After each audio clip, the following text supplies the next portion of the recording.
I was hosting the 18 most powerful supply chain executives in the country when my own son stormed into the boardroom and declared that they no longer needed me. He and his wife waited for me to crumble, expecting a broken old man to walk out in shame. What they did not know was that just seconds later, all 18 of those billionaires would stand up and follow me out the door, instantly vaporizing a $3.6 billion merger. And that was only the first domino to fall. My name is Garrison Cole. I am 69 years old, and before I tell you how I dismantled the very people who thought they could bury me, let me know where you are watching from in the comments below. Hit like and subscribe if you have ever had to remind someone exactly who built the table they are sitting at. The morning began on the 40th floor of the Titan Freight headquarters. Floor-to-ceiling windows offered a commanding view of the Atlanta skyline, a city I had helped keep moving for over 3 decades. I sat at the head of a massive mahogany boardroom table looking at the 18 men and women who controlled the logistics network of North America. We were 10 minutes away from finalizing a $3.6 billion merger that would cement Titan Freight as the undisputed giant of the industry. The air was thick with anticipation and mutual respect. I was just about to hand over the final contracts when the heavy oak doors of the boardroom were shoved open with a violent thud. The sudden noise shattered the professional atmosphere. I stopped speaking and looked up. Marching through the doorway was my 35-year-old son, Kendrick. He was wearing a flashy, custom suit that cost more than his actual business acumen. Right beside him, walking with an air of absolute arrogance, was his wife, Meredith. She was a 32-year-old woman from a declining wealthy family who had always looked down her nose at our roots. Behind them stood 4 private security guards, their hands resting near their belts. The 18 executives at the table fell completely silent, exchanging bewildered glances. I did not raise my voice or show any alarm. I simply folded my hands on the table and waited. Kendrick marched directly to the opposite end of the mahogany table, his chest puffed out like a peacock trying to command a room he had not earned. Kendrick slammed a thick legal folder onto the polished wood right in front of the executives. The loud smack echoed against the glass walls. He looked me dead in the eye and spoke with a loud, rehearsed authority that completely lacked genuine strength. The board of directors has held an emergency vote this morning, Garrison. As of this exact moment, you are officially removed from your position as chairman and CEO of Titan Freight. He pointed a shaking finger at me. You are an obsolete, senile old man holding this company back from the future. Your methods are tired, your mind is slipping, and we can no longer afford to let your deteriorating mental state ruin this enterprise. I felt a collective gasp ripple through the room from the seated guests. To speak to a founder that way, let alone a father, was a display of ultimate disrespect. Before I could even process the sheer audacity of his words, Meredith stepped forward. She leaned over the table, her cold blue eyes locking onto mine with venomous satisfaction. It is time for you to pack up your outdated things and leave quietly. Garrison, she said, her voice dripping with condescension. If you try to make a scene or resist this legal transition, I will have security drag you out of this building in front of your esteemed guests. We are taking the reins now. My father, Richard Montgomery, has gracefully agreed to merge Montgomery Global with Titan to provide the sophisticated leadership you clearly lack. She then turned her fake plastic smile toward the 18 executives, attempting to charm them. Gentlemen and ladies, please do not be alarmed. The $3.6 billion merger is completely safe. You are simply dealing with a more refined, capable generation of management now. My husband and I are ready to sign the paperwork and move Titan Freight into a much more lucrative era. The room was so quiet you could hear the hum of the air conditioning. They stood there waiting for my reaction, expecting me to scream, to beg, to fight for my legacy. They wanted a spectacle. They wanted to humiliate me. I did not yell. I did not argue. I sat there in total stillness, looking at the 2 traitors before me. I looked at Kendrick and his soft, perfectly manicured hands. A flash of memory crossed my mind. I remembered being 34 years old, standing in an abandoned, rat-infested warehouse in South Atlanta. My hands were calloused, cracked, and bleeding from clearing debris for 18 hours straight. Beside me was my late wife, Yvonne, working by the light of a single flickering bulb, keeping track of our pennies in a worn notebook. We built Titan Freight from a single rusty delivery truck into a global empire with our own sweat, blood, and undeniable grit. Kendrick inherited the penthouse, but he never knew the pavement. He had no idea what it actually took to command a room of wolves. I felt a cold, absolute clarity wash over me. The love I had for my son was instantly eclipsed by the sheer reality of his betrayal. He had let a toxic woman and her bankrupt family turn him against his own blood. I slowly reached for my leather briefcase. I placed my personal pens inside, closed the lid, and snapped the brass lock shut. The sharp metallic click was the only sound in the room. I stood up slowly, buttoning my suit jacket. I looked at the 18 executives around the table, making brief eye contact with each of them. We had done business for years, we had weathered economic storms together, and we knew the true value of loyalty. I did not say a single word in my own defense. I simply nodded to them and said, "Gentlemen, ladies, it seems my time here is done. Have a good afternoon." I turned my back on my son and began walking calmly toward the boardroom doors. Kendrick smiled broadly, looking incredibly smug. Meredith smirked, crossing her arms in victory, but their triumph lasted exactly 3 seconds. As I took my 5th step, the CEO of the largest shipping conglomerate in North America silently closed his leather portfolio and stood up. Then the executive beside him stood up, then another and another. Chairs scraped against the hardwood floor. Within 10 seconds, all 18 of the most powerful executives in the room rose from their seats. They did not look at Kendrick.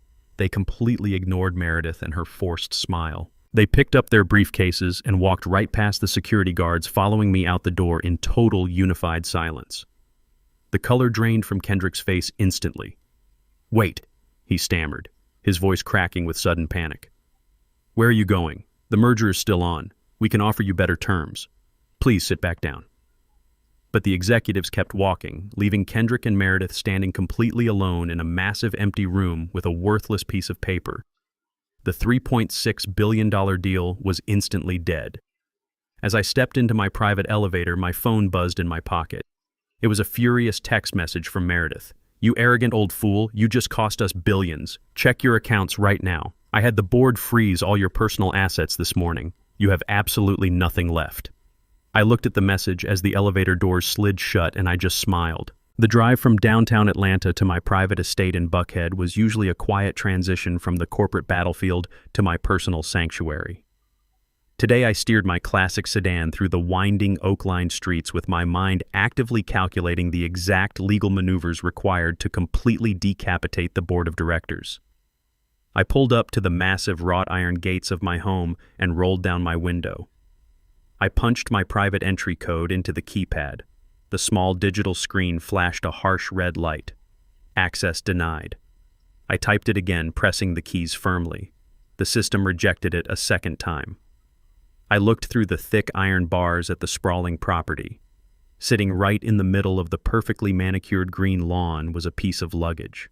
It was my old scuffed leather suitcase, the exact same vintage bag I had carried on my very first cross-country sales trips 30 years ago.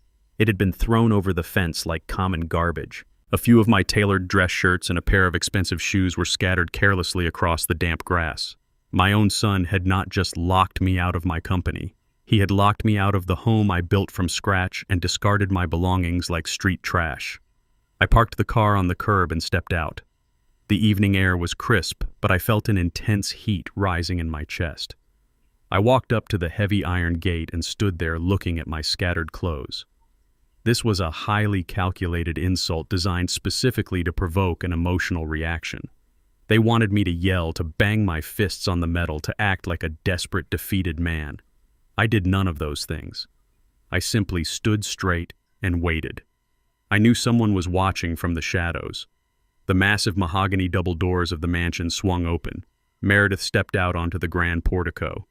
She walked slowly down the stone pathway toward the gate, holding a crisp white legal document in her hand. But it was not the document that caught my immediate attention. It was what she was wearing. She was draped in an emerald green silk robe. It was not hers. It belonged to Yvonne. I had bought that exact robe for my wife during a trip to Milan to celebrate our 20th wedding anniversary.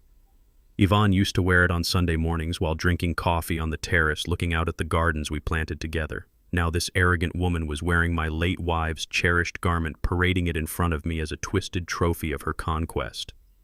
Meredith stopped on the other side of the iron gate, a sickeningly sweet smile plastered across her face. "Do you like the new security protocols, Garrison?" she asked, running a hand down the luxurious silk fabric of the robe. Kendrick decided it was time to upgrade everything. He also decided that your continued presence here is a major liability to our new image. She pressed the document against the iron bars so I could read the bold print. It was a comprehensive power of attorney. Kendrick had signed it, granting Meredith and her father, Richard Montgomery, complete administrative control over the estate and all affiliated domestic properties. My husband is the actual CEO now, she stated, her voice dripping with venomous pride and unearned superiority. He has full legal authority over all the family assets. This house is officially under the management of Montgomery Global. We are going to completely remodel this outdated museum starting tomorrow morning. You are currently trespassing on private property. Take your pathetic little vintage bag and leave this neighborhood immediately. If I see your car parked on this street in exactly 5 minutes, I am calling the police and pressing charges for criminal harassment. You are completely finished, Garrison. You have no company, no money, and no home. Go find a cheap motel and rot quietly while we fix the mess you left behind. I stared at the emerald silk robe brushing against the cold iron gate. A violent storm of fury raged in my blood. Every primal instinct I possessed urged me to shatter the electronic lock, walk straight through those gates and tear that sacred garment off her shoulders.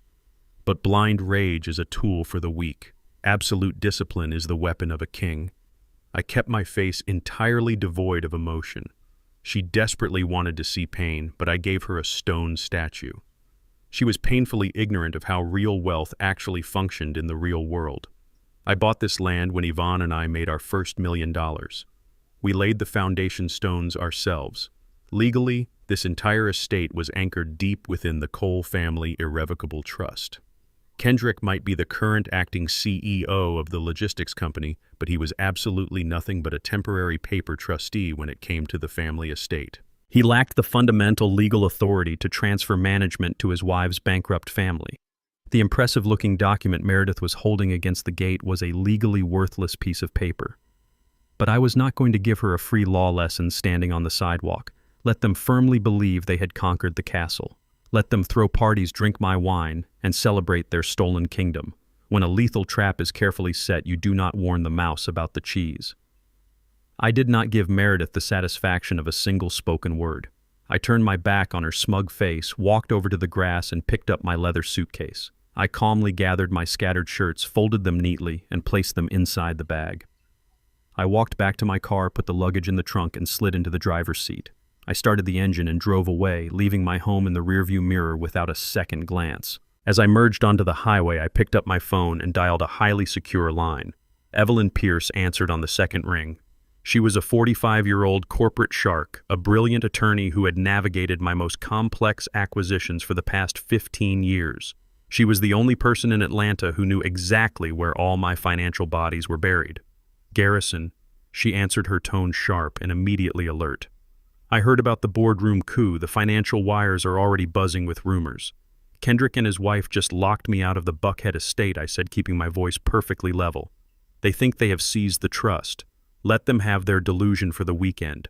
I need you to bypass the corporate freeze and activate my private offshore retirement accounts. We are going to need immediate capital to launch a massive counteroffensive. I want to bleed Montgomery Global dry by Monday morning. There was a heavy, prolonged silence on the other end of the line. The kind of dead silence that always precedes a major disaster. Evelyn never hesitated. Garrison, her voice was uncharacteristically tight and strained. I just checked the Cayman routing numbers 10 minutes ago when I saw the corporate accounts locked down. I thought you had moved the capital to a secondary shell company. Moved what? I asked, my grip tightening on the leather steering wheel. The $50 million, Evelyn said, her words landing like physical blows. Your entire personal retirement fund. It is completely gone, Garrison. The account has been drained to zero. Every single cent has been wired out.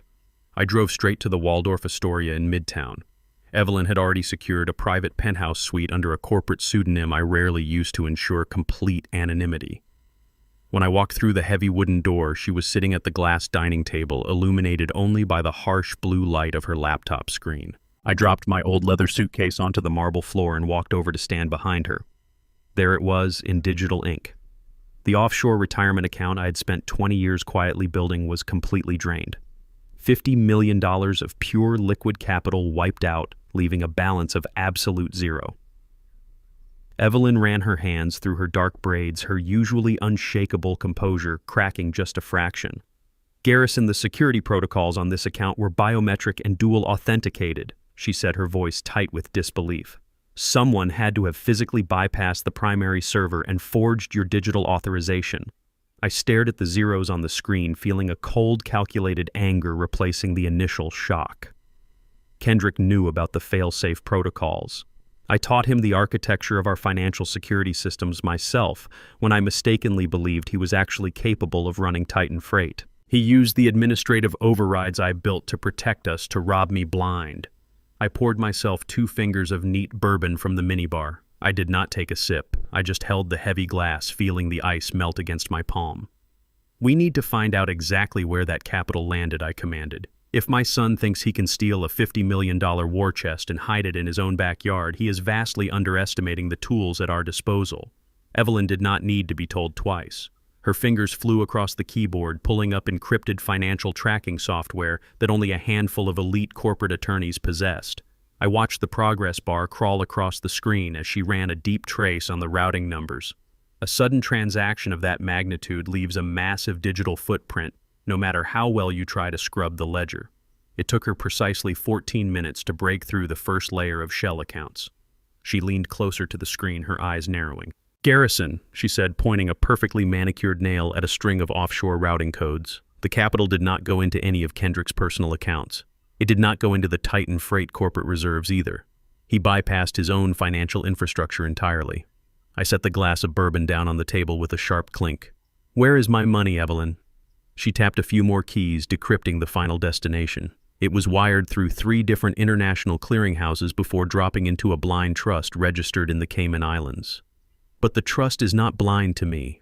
I know the holding structure. It belongs to Apex Horizon Holdings. I recognized the name immediately. The realization hit me like a physical blow. Apex Horizon was not a Titan Freight subsidiary. It was the primary offshore umbrella company for Montgomery Global. Richard Montgomery, Meredith's father, the man whose own domestic empire had been quietly bleeding cash for the past 5 years due to catastrophic real estate investments and gross mismanagement.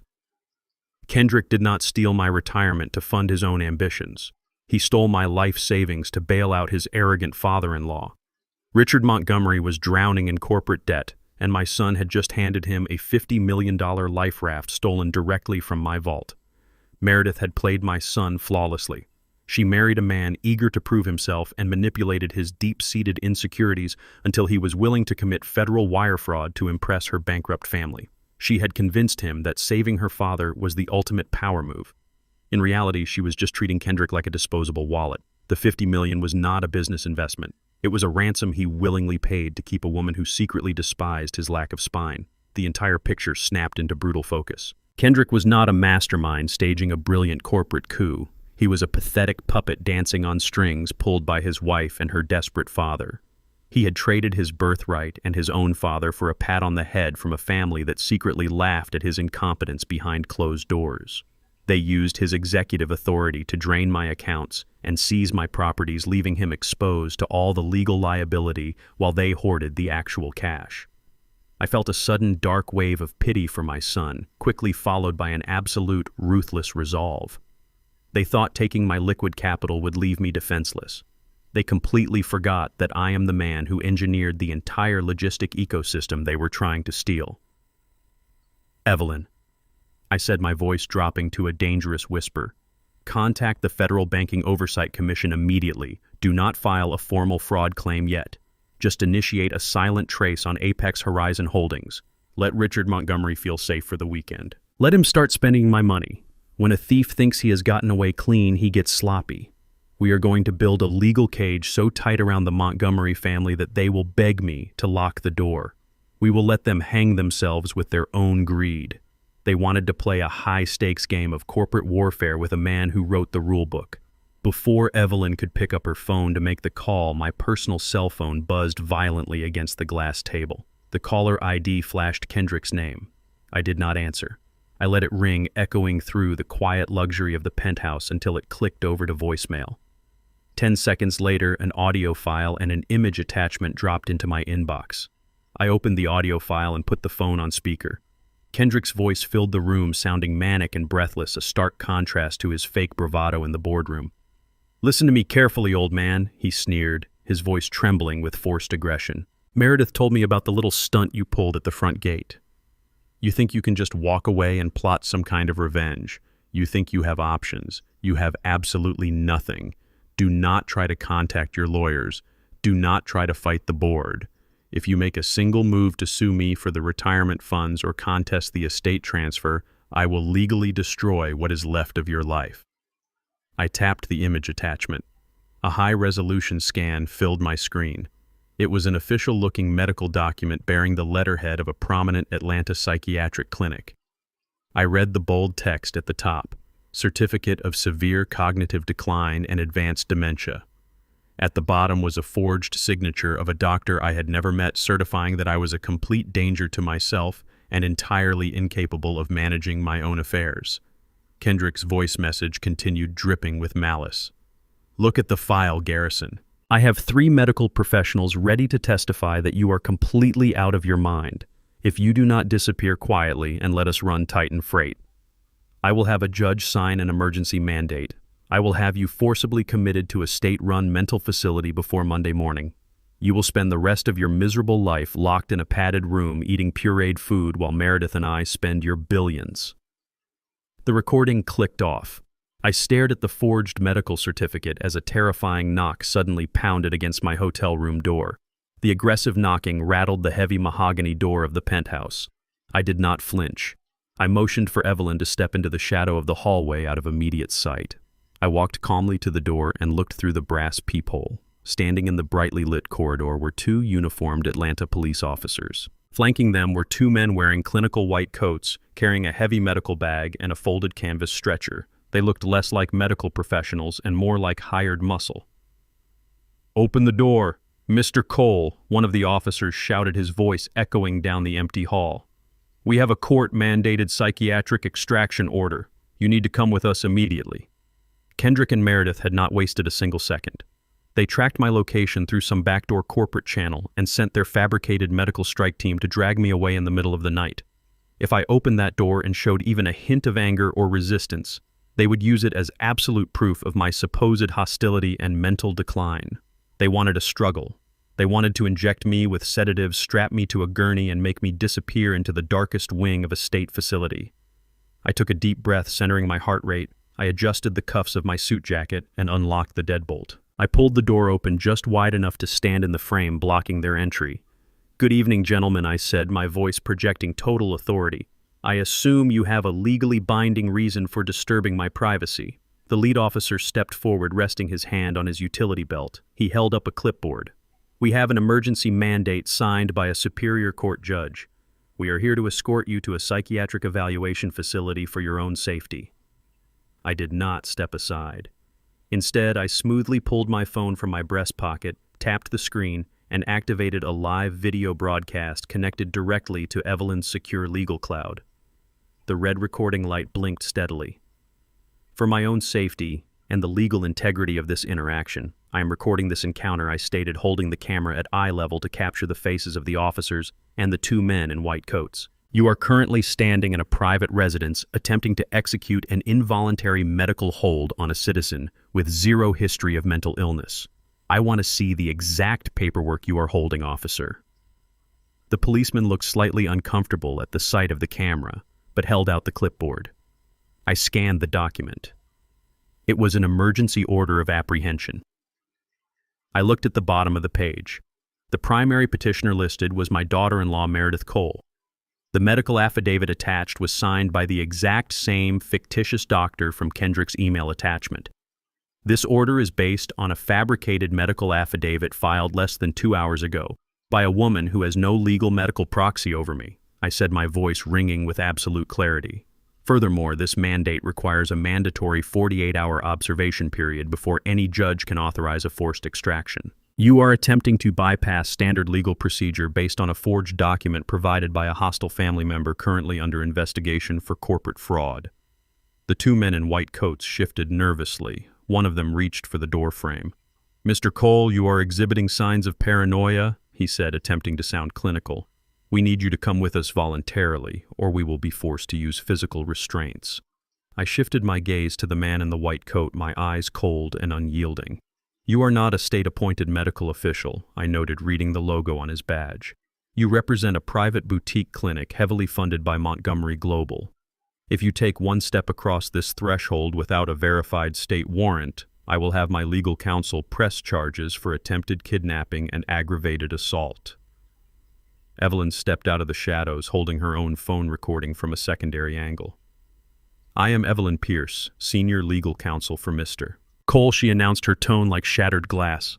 "Be advised that every second of this illegal intrusion is being documented. If you lay a hand on my client, I will personally ensure you lose your badges and your medical licenses by tomorrow morning." The lead officer hesitated. He looked at Evelyn, then back at my steady, unwavering camera. The sheer confidence we projected was completely contradicting the narrative of a confused, senile old man. "Sir, we are just following a judge's order," the officer said, his aggressive posture deflating. "If you refuse to comply, we will have to call for backup." "You will not need backup," I said smoothly, reaching into my inner jacket pocket. I pulled out a thick, legally notarized envelope bearing the official gold-embossed seal of the National Institutes of Health.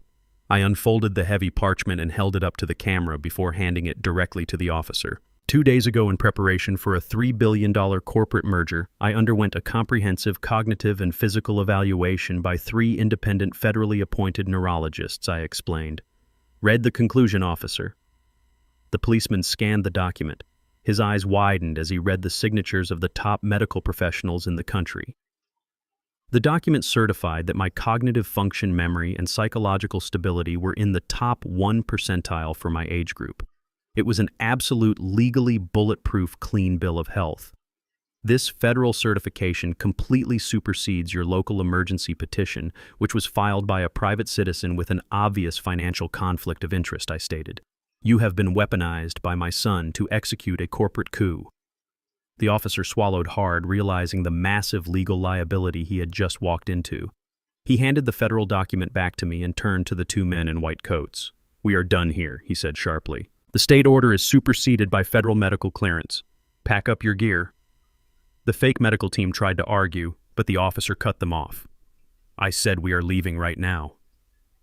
I stood in the doorway and watched as they retreated down the hallway, taking their canvas stretcher and their sedatives with them. I closed the heavy door and locked the deadbolt. Evelyn let out a long breath and lowered her phone. "That was dangerously close, Garrison. Meredith has judges in her pocket. They are moving faster than I anticipated. We need to strike back immediately before they find another corrupt official to sign a different warrant." I nodded, walking back to the dining table. "I am done playing defense, Evelyn. It is time to burn their house down." I sat down in front of her laptop. Kendrick was foolish enough to send me the forged psychiatric certificate directly from his personal phone. It was the absolute smoking gun we needed. I was going to forward the audio recording of his extortion threat and the forged medical document directly to my contacts at the Federal Bureau of Investigation. Submitting false documents to a federal court to seize assets was a severe felony. I opened my encrypted email client and attached the files. I quickly typed out a direct message to the regional director of the white-collar crime division outlining the wire fraud and the attempted medical kidnapping. I moved the cursor to the send button. Just as my finger pressed down on the trackpad, the screen violently flickered. A harsh line of green code ripped across the display. Then the entire monitor went pitch black. I hit the keyboard, but the machine was completely unresponsive. Evelyn rushed over and grabbed her secondary tablet from her briefcase. Her face went pale. "Garrison," she whispered, her voice dropping with absolute horror. "Our connection is gone. It is not just the local network." I grabbed my phone. The signal bars were completely dead. The screen flashed a fatal error message. "Administrator access permanently revoked." I looked back at the dead laptop screen. Kendrick and Meredith had not just locked me out of the building. They had utilized the company mainframe to launch a massive targeted cyber wipe. Every single one of my private emails, every digital contract, every piece of secure server data I held at Titan Freight was being systematically deleted in real time. They were completely erasing my 30-year legacy from the digital world. I sat in the darkness of the hotel room, staring at the black screen, realizing my son was actively trying to erase my entire existence. The digital blackout lasted through the night, but by morning the real reason for their cyber attack was broadcast on every major financial news network. I stood in the living room of the penthouse staring at the massive flat-screen television. The breaking news banner flashing across the bottom of the screen read, "Titan Freight announces historic restructuring." There was Kendrick standing behind a polished podium at the Atlanta Convention Center looking like a little boy playing dress-up in his tailored suit. Meredith was standing just off to the side, clapping with a serene, rehearsed smile alongside her father, Richard Montgomery. Kendrick grabbed the microphone and looked out at the sea of financial journalists with profound arrogance. "Today marks the dawn of a new era for Titan Freight," he declared, his voice echoing through the speakers. "For too long, this company has been held back by antiquated leadership and obsolete visions. Effective immediately, the board of directors has authorized the sale of a 51% controlling stake in Titan Freight to Montgomery Global." The flashbulbs erupted in a blinding cascade. Kendrick puffed out his chest, soaking in the unearned validation from the crowd. He went on to explain how this strategic merger would inject fresh capital and sophisticated management into the logistics giant I had built. He was lying through his teeth to the entire world. There was no fresh capital anywhere in sight. Montgomery Global was drowning in massive corporate debt. Kendrick was essentially giving away the keys to my kingdom for pennies on the dollar just to buy a seat at his father-in-law's sinking table. He was looting his own legacy to appease a wife who would throw him to the wolves the second his pockets were empty. I watched the screen with a completely steady heart rate. Evelyn stood next to me, her arms crossed tight against her chest. "He is giving them a majority stake for a fraction of its actual market value," she said, her voice laced with pure professional disgust. "It is an absolute corporate fire sale, Garrison. He is deliberately crashing the valuation just to push the deal through before the market realizes Montgomery Global is functionally insolvent." I kept my eyes locked on Kendrick's smug face on the television. My own flesh and blood was selling out my entire life of grueling work just to secure a fake sense of superiority. He wanted to be the man of the hour so desperately that he did not care if the ship was sinking as long as he was the one holding the wheel. He looked at the cameras with such pathetic arrogance, believing he had completely checkmated me by freezing my bank accounts and erasing my digital footprint. He thought that because he sat in the corner office and held the administrative passwords, he actually owned Titan Freight. He thought the company was just a collection of trucks, warehouses, shipping containers, and delivery routes. Kendrick was a fool who only understood the superficial layers of wealth. He never bothered to look beneath the floorboards to see the foundation holding the entire structure together. He did not understand that Titan Freight was not just a fleet of physical vehicles. Titan Freight was a highly advanced algorithm. It was a highly specialized artificial intelligence architecture that predicted supply chain disruptions, optimized routing in real time, and managed billions of moving parts globally without human intervention. That was the true value of the company. That was the invisible engine that made the $3 billion valuation possible in the modern market. And my deeply arrogant son had absolutely no idea who actually owned that engine.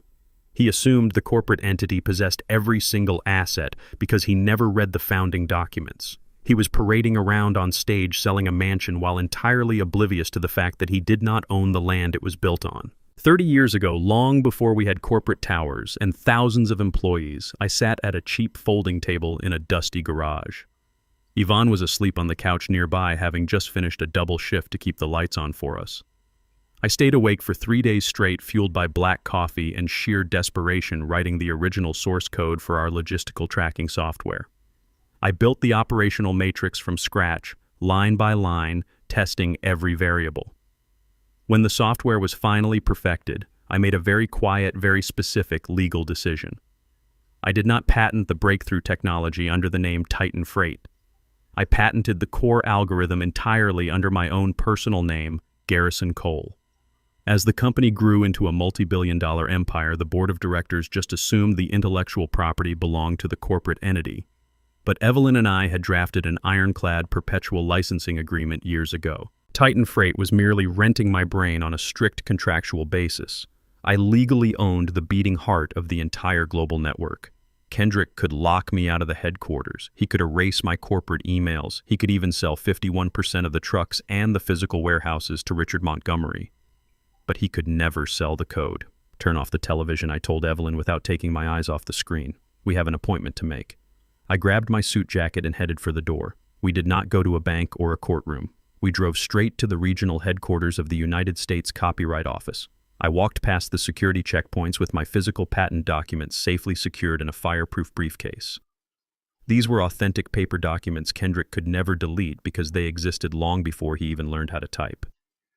Evelyn walked beside me, her briefcase packed with the original licensing contracts. We sat down in a secure meeting room with the senior federal intellectual property registrar. I placed the original patent filing on the table. My son is attempting to sell a controlling stake in a company that relies entirely on my proprietary software, I explained to the federal agent. I am officially invoking the termination clause in the Titan Freight licensing agreement due to hostile corporate restructuring. Evelyn slid the legal revocation notice across the polished wood. This is the poison pill. Once the registrar stamped that document, a legally binding shockwave was sent directly to the Titan Freight mainframe. The software license was officially revoked. The poison pill had a mandatory grace period designed to prevent immediate catastrophic supply chain collapse across the country. It gave the company exactly 72 hours to cease all operations using my algorithm. 72 hours until the entire logistical network of Titan Freight went completely dark. Kendrick and Meredith were busy popping champagne bottles and celebrating their fraudulent victory at the convention center. They were posing for magazine covers, completely unaware of the invisible guillotine hanging over their necks. They had no idea that they had just purchased a massive multi-billion-dollar vehicle with absolutely no engine inside. I walked out of the federal building into the bright Atlanta sunlight and looked at my gold watch.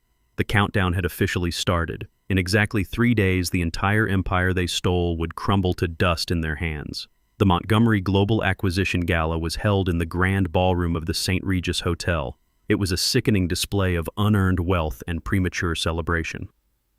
Crystal chandeliers illuminated a massive room filled with Atlanta high society, all sipping premium champagne paid for by the very company they were currently driving into the ground. I did not have a formal invitation, but when you carry yourself like you own the building, doors simply tend to open for you.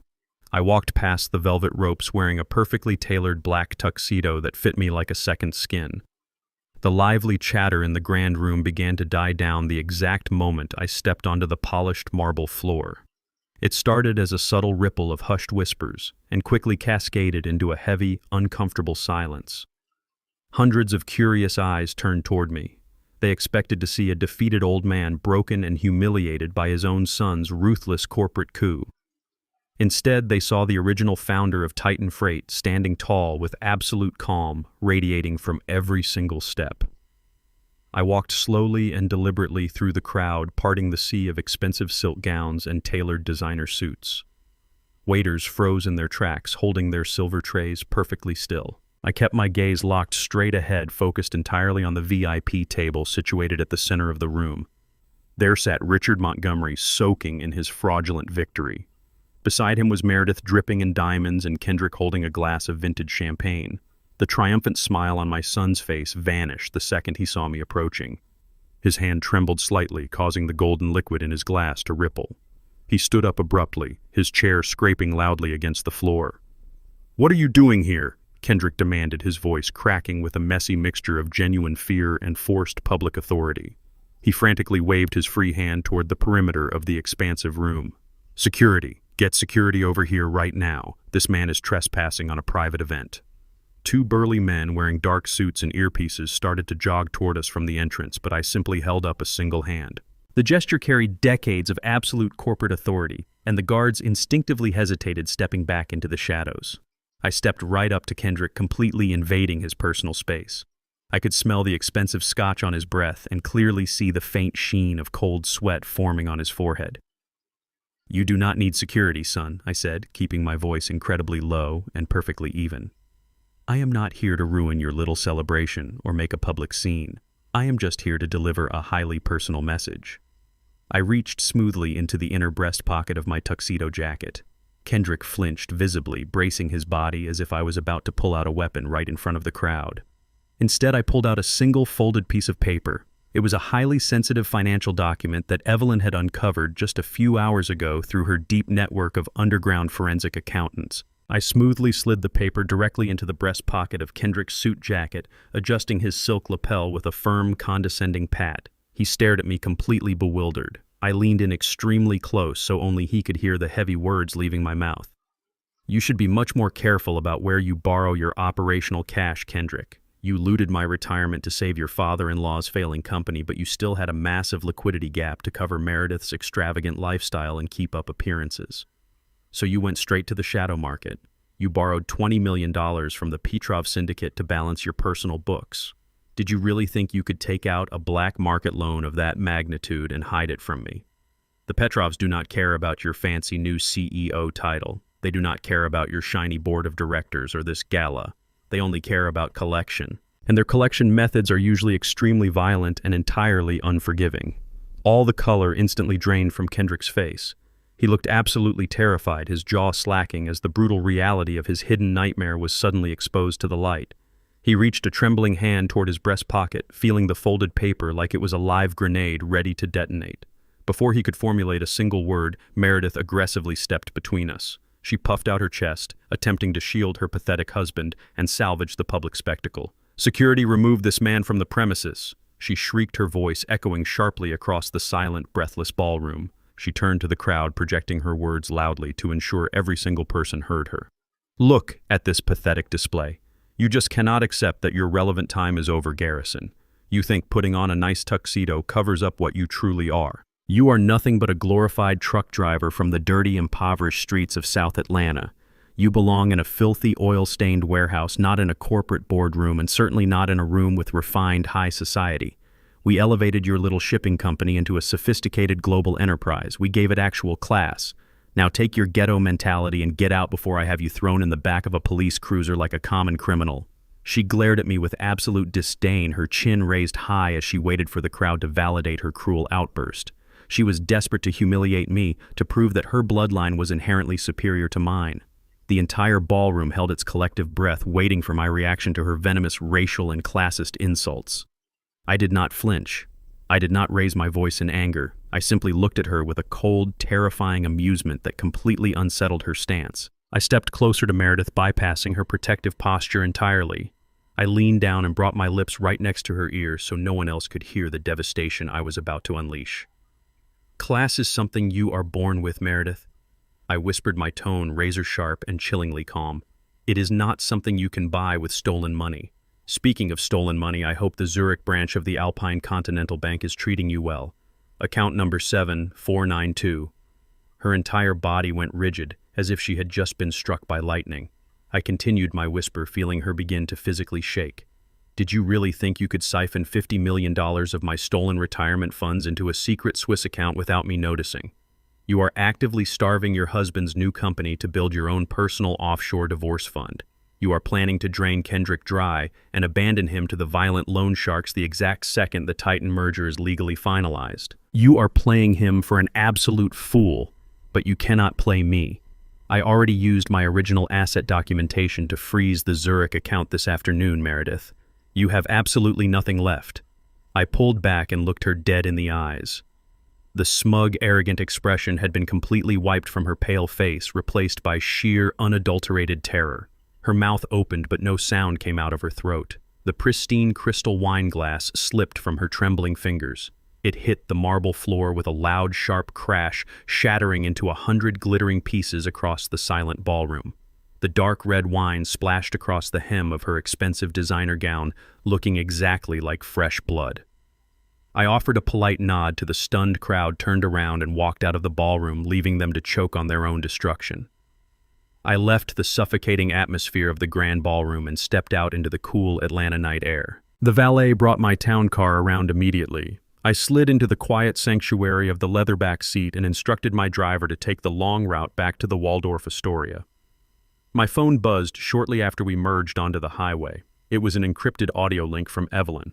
Before I had been unceremoniously locked out of my own Buckhead estate, I had personally overseen the installation of a military-grade smart home security system.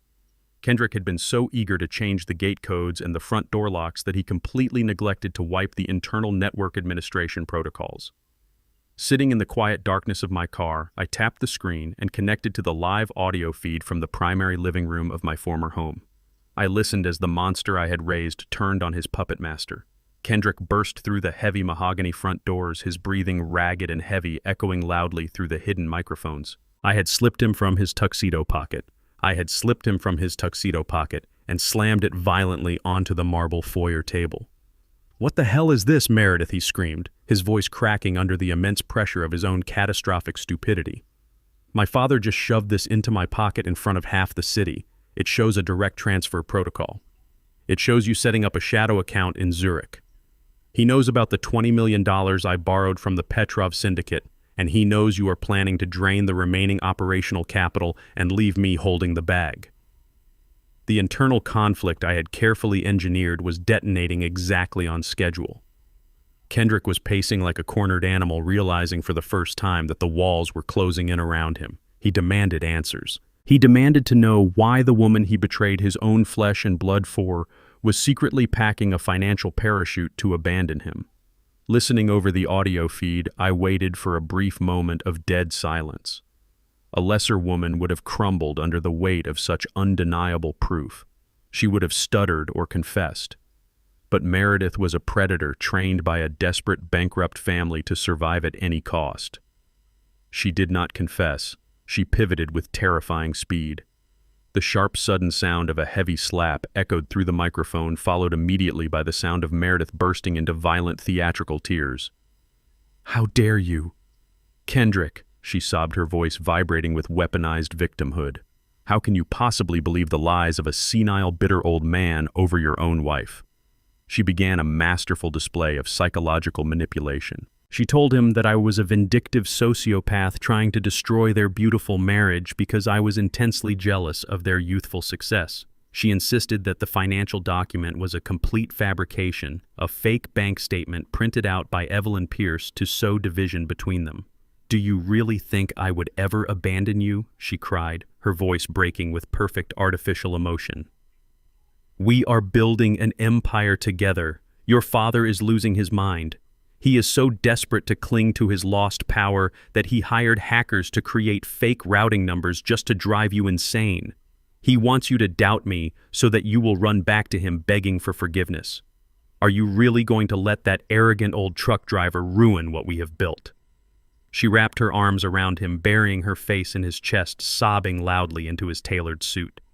She twisted the narrative with such flawless execution that it was almost impressive to witness. She painted me as the ultimate villain, a jealous monster forging federal banking documents just to break his son's heart. She knew exactly which buttons to push to activate Kendrick's deep-seated insecurities. She stroked his ego, reminding him that he was the true visionary, the real CEO who was going to save Titan Freight from my outdated methods. I waited for my son to show a single shred of deductive reasoning. I waited for him to demand the login credentials to her accounts or to call her bluff with basic logic. Instead, I heard his breathing steady. I heard him wrap his arms around the woman who was actively planning his absolute demise. "I am sorry," he whispered, his voice thick with pathetic submission. "I am so stressed, Meredith. The pressure from the board, the merger, the loan sharks, it is all getting to my head. My son was an absolute fool." He willingly swallowed her toxic lies because the alternative, realizing his wife was a parasite and his father was right, was entirely too painful for his fragile ego to bear. Meredith kissed him, wiping her fake tears away, and immediately went back on the offensive. "We need to eliminate him completely, Kendrick," she whispered coldly. "He is a dangerous liability. We need to strip him of his last remaining asset." Kendrick agreed blindly. He decided right then and there to squeeze the final drop of value out of my legacy. He needed total control over the Titan Freight software to finalize the merger and appease the violent loan sharks breathing down his neck. He resolved to play me one last time, genuinely believing he was the smartest man in the room.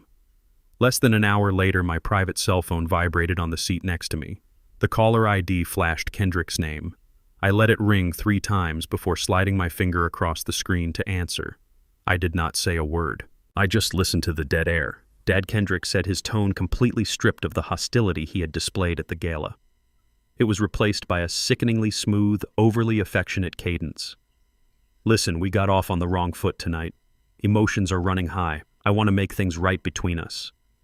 I remained completely silent, letting his desperation fill the void.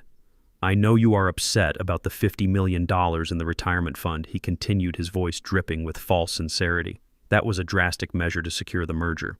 But I want to give it back to you. I will wire the entire $50 million back into your personal accounts by tomorrow morning with an additional $10 million as a peace offering. All I need from you in return is one simple signature." We need to formally finalize the perpetual transfer of your original logistics source code to the Titan Freight corporate umbrella. Just sign the permanent intellectual property transfer and you can walk away a very rich man to enjoy your retirement in peace. He was trying to buy the very engine of my empire with my own stolen money.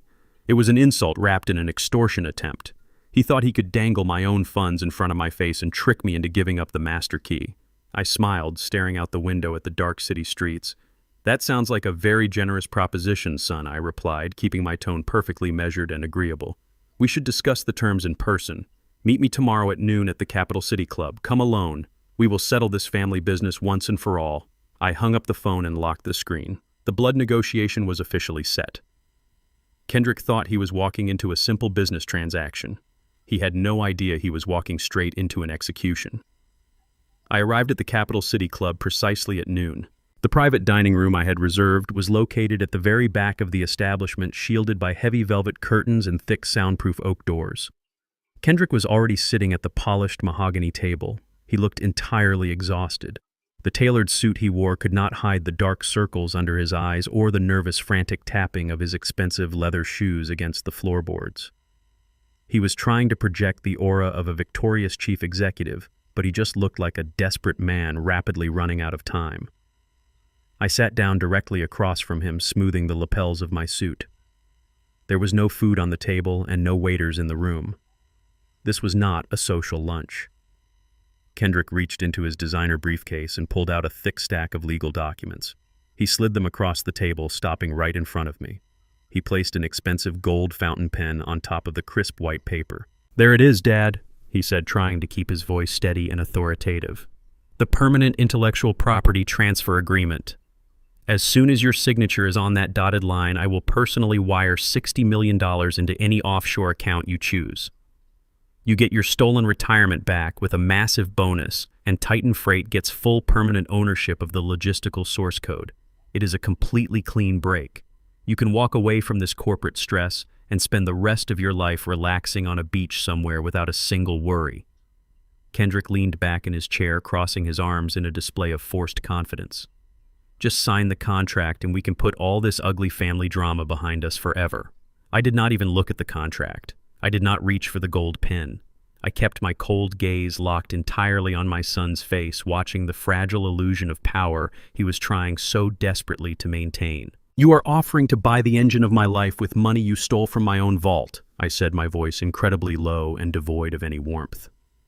"That is not a business negotiation, Kendrick. That is the pathetic thrashing of a man who knows he is drowning and has no idea how to swim." I reached into the inner pocket of my suit jacket and pulled out a thick manila envelope. I tossed it onto the center of the table.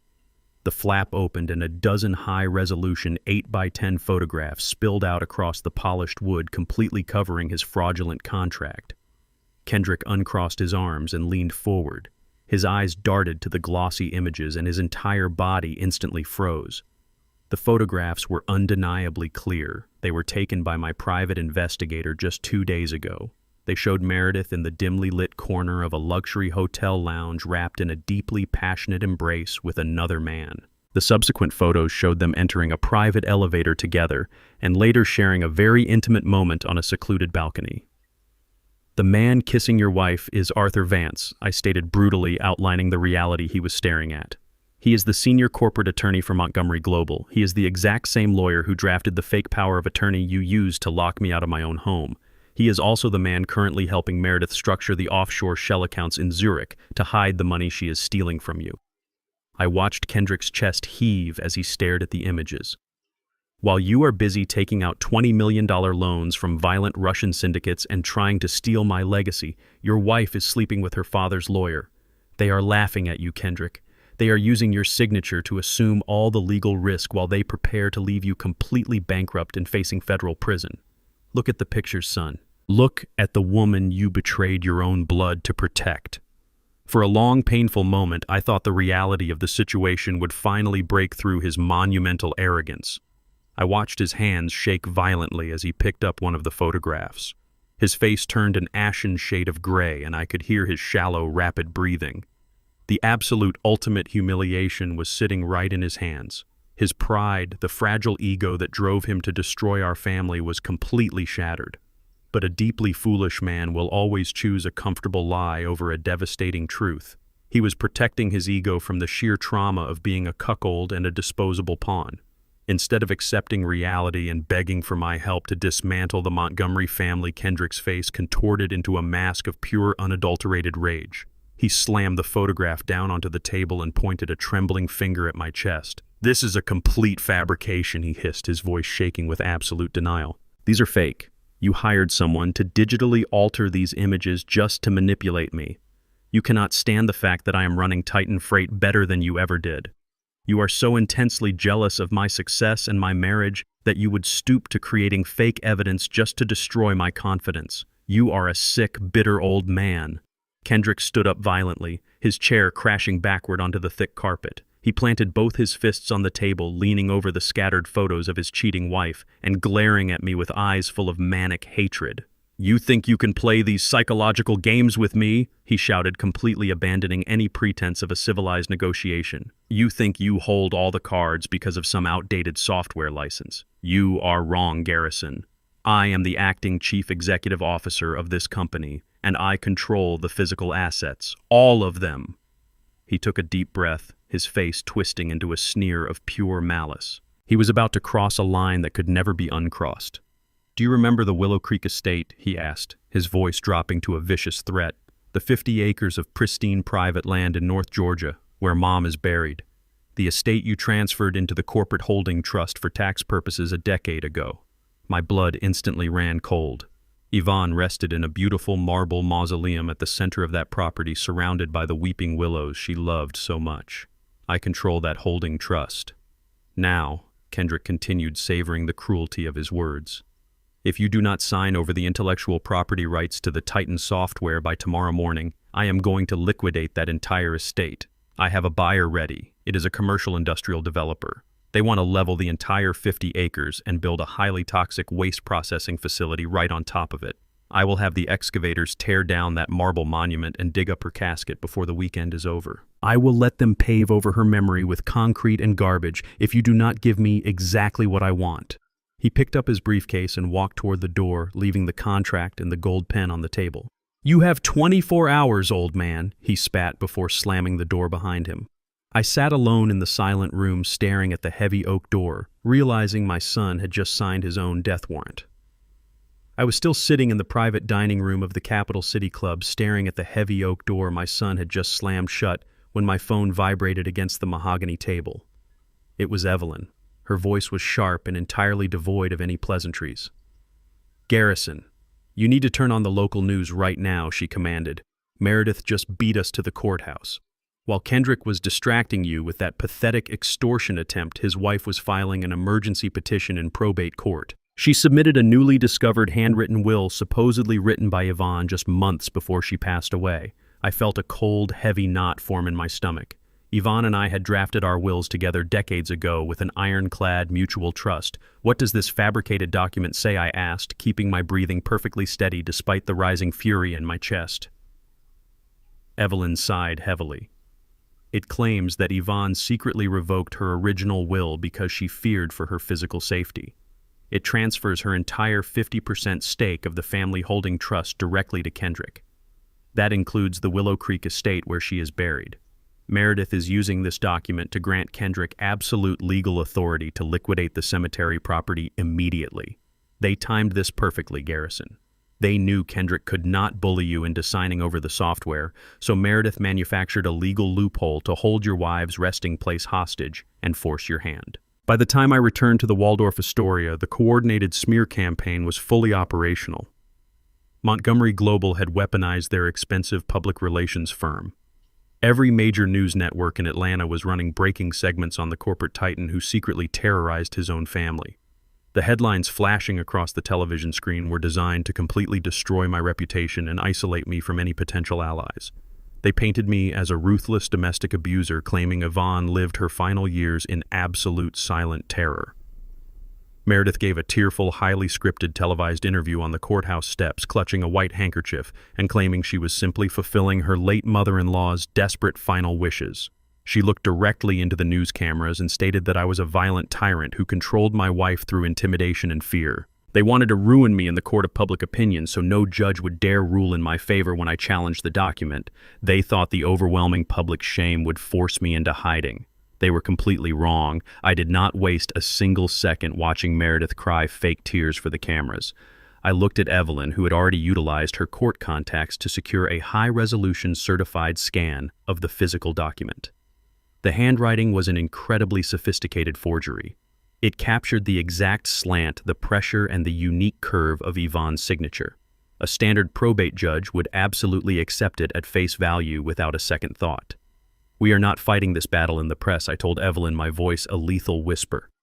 "We are going to completely dismantle this lie in a forensic laboratory." Evelyn made a single encrypted phone call to a highly classified contact. An hour later, we walked into the private subterranean laboratory of a former federal document examiner. He was a man who spent 30 years authenticating historical artifacts and exposing international financial fraud for the government. He placed the high-resolution physical scan of the forged will under a massive spectral imaging microscope. We stood in the dim light of the lab watching the high-definition monitor as he magnified the ink strokes to a microscopic level. Kendrick and Meredith paid an absolute fortune for this forgery. The penmanship was visually flawless. But criminals who rely on stolen money always overlook the fundamental science of their crimes. The forensic examiner adjusted the heavy brass dials on his spectrometer and highlighted a specific chemical signature on the glowing screen. "The ink used to write this document is a highly specialized gel compound," he explained, pointing to a rising blue graph on his monitor. "It contains a proprietary synthetic dye marker developed by a specific Japanese manufacturer to prevent corporate check fraud." He turned around in his chair and looked me directly in the eye. "Mr. Cole, your wife passed away exactly 3 years ago." I nodded, confirming the timeline while keeping my posture completely rigid. The examiner tapped the thick glass of the monitor with a metal pen. The specific synthetic dye marker found in the ink of this handwritten will did not hit the commercial market until 14 months ago.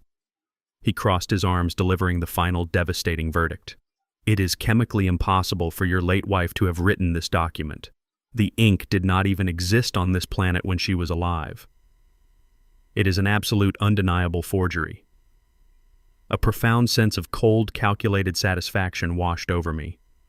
Kendrick and Meredith had paid an underground forger to copy Yvonne's handwriting perfectly, but they were stupid enough to use a modern pen to execute the crime. They handed me the exact rope I needed to hang them in federal court. Presenting a forged document to a probate judge to steal real estate was a massive felony carrying years of prison time. Evelyn quickly packed the printed chemical analysis, the spectral graphs, and the expert sworn affidavit into her heavy leather briefcase. "We have them. Garrison," she said, her eyes blazing with absolute legal triumph. "This report instantly nullifies their claim to the Willow Creek estate and exposes Meredith to severe criminal perjury charges. I am taking this directly to the federal courthouse right now to file an emergency injunction." I stayed behind at the laboratory to coordinate our next aggressive move with the federal authorities.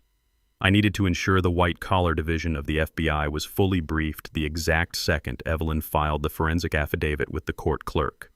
Evelyn walked out to her car, clutching the leather briefcase against her chest like an impenetrable shield. She was going to deliver the fatal legal blow to Montgomery Global and save Yvonne's resting place. I watched her drive away, feeling a rare moment of absolute victory. 10 minutes later, my encrypted phone rang loudly in the quiet lab. It was not Evelyn calling to confirm the filing. It was an automated emergency alert from the Atlanta Police Department traffic routing system, a digital connection I secretly maintained from my early days building the city's logistical grid. A catastrophic traffic collision had just occurred at the major downtown intersection exactly 2 blocks from the federal courthouse steps. I instantly pulled up the live traffic camera feed on my tablet. My blood froze completely solid in my veins. The intersection was a horrific scene of absolute metallic carnage. Evelyn's dark blue sedan was pinned violently against a concrete median barrier, completely crushed on the driver's side. A massive unmarked commercial delivery truck had blown through a solid red light at high speed and T-boned her vehicle with lethal precision. The impact was entirely devastating. I zoomed in on the grainy camera feed, my heart pounding against my ribs. The truck driver was nowhere to be seen, having clearly fled the scene on foot into the crowded, panicked city streets. Bright orange flames were already erupting from the shattered engine block of Evelyn's car, thick black smoke billowing high into the Atlanta sky. Emergency sirens wailed sharply in the background of the live audio feed. Through the shattered spiderweb glass of the windshield, I could see the blazing fire spreading rapidly directly into the passenger cabin. The flames were quickly consuming the leather briefcase that held our undeniable forensic proof. The only piece of physical evidence that could save my late wife's resting place and send Meredith to federal prison was currently burning to ash inside a crushed, burning vehicle. They had not just stolen my company and my money. Kendrick and Meredith had just escalated this corporate war to calculated attempted murder. I did not wait for the local news to confirm what I already saw on the traffic feed. I immediately dialed the emergency surgical wing at Grady Memorial Hospital, utilizing a private contact I had on the administrative board. The head trauma surgeon answered on the fourth ring. He informed me that emergency responders had pulled Evelyn from the burning wreckage just seconds before the gas tank completely detonated. She was alive, but barely. She had suffered severe fractured ribs, a collapsed lung, and significant head trauma. She was currently being rushed into emergency surgery, and her exact prognosis was entirely uncertain. I ended the call and stood perfectly still in the sterile quiet of the forensic laboratory. The faint hum of the spectral imaging equipment was the only sound in the room. For the past week, I had operated under the assumption that this was a high-stakes financial dispute. I was playing a game of chess, treating Kendrick and Meredith as greedy corporate adversaries who could be dismantled through superior legal strategy and asset manipulation. That assumption was a fatal miscalculation. They had just tried to incinerate my closest ally on a public street to steal a piece of land. They had crossed the absolute permanent line from white-collar fraud to cold-blooded attempted murder. The corporate chessboard was officially destroyed. There was no more playing defense. There was no more waiting for them to make a legal mistake. I thanked the forensic examiner, packed up my remaining digital files, and walked out into the humid Atlanta afternoon. I was no longer an ousted executive trying to reclaim his stolen company. I was a man going to war. I headed straight back to the Waldorf Astoria to initiate the complete and total destruction of Montgomery Global. As soon as I secured the heavy door of my penthouse suite, I booted up my secondary encrypted laptop. I bypassed the standard commercial servers and routed my connection through an untraceable virtual private network located offshore. I opened a highly secure video conferencing portal and sent a single priority access link to the personal devices of the 18 industry executives who had walked out of the Titan Freight boardroom with me. These were the men and women who controlled the vast majority of the supply chain infrastructure in North America.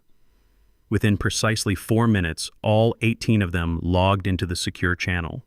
Their faces filled my screen, looking serious and attentive. They knew I would not contact them on a burner channel unless the situation was highly critical. Gentlemen and ladies, I began, my voice cutting through the digital static with absolute command. You walked out of that boardroom because you trusted my leadership over the hollow promises of my son. Today, I am asking you to convert that trust into the most lucrative offensive strike in the history of this industry. I explained the exact details of the Titan Freight intellectual property structure. I revealed that I personally owned the core logistical software and that the poison pill I activated would completely shut down the Titan network in less than 48 hours. Their screens would go dark, their shipping routes would fail, and Montgomery Global would be left holding an empty, burning shell. I am not just destroying their company. I continued, locking eyes with the camera lens.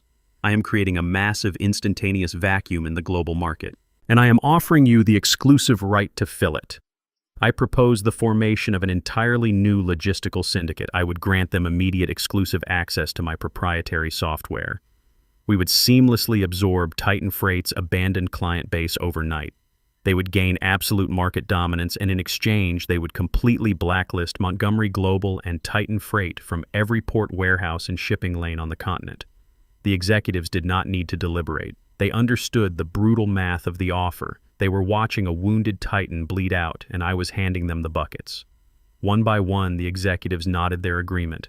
The silent pact was sealed. Titan Freight was officially marked for death.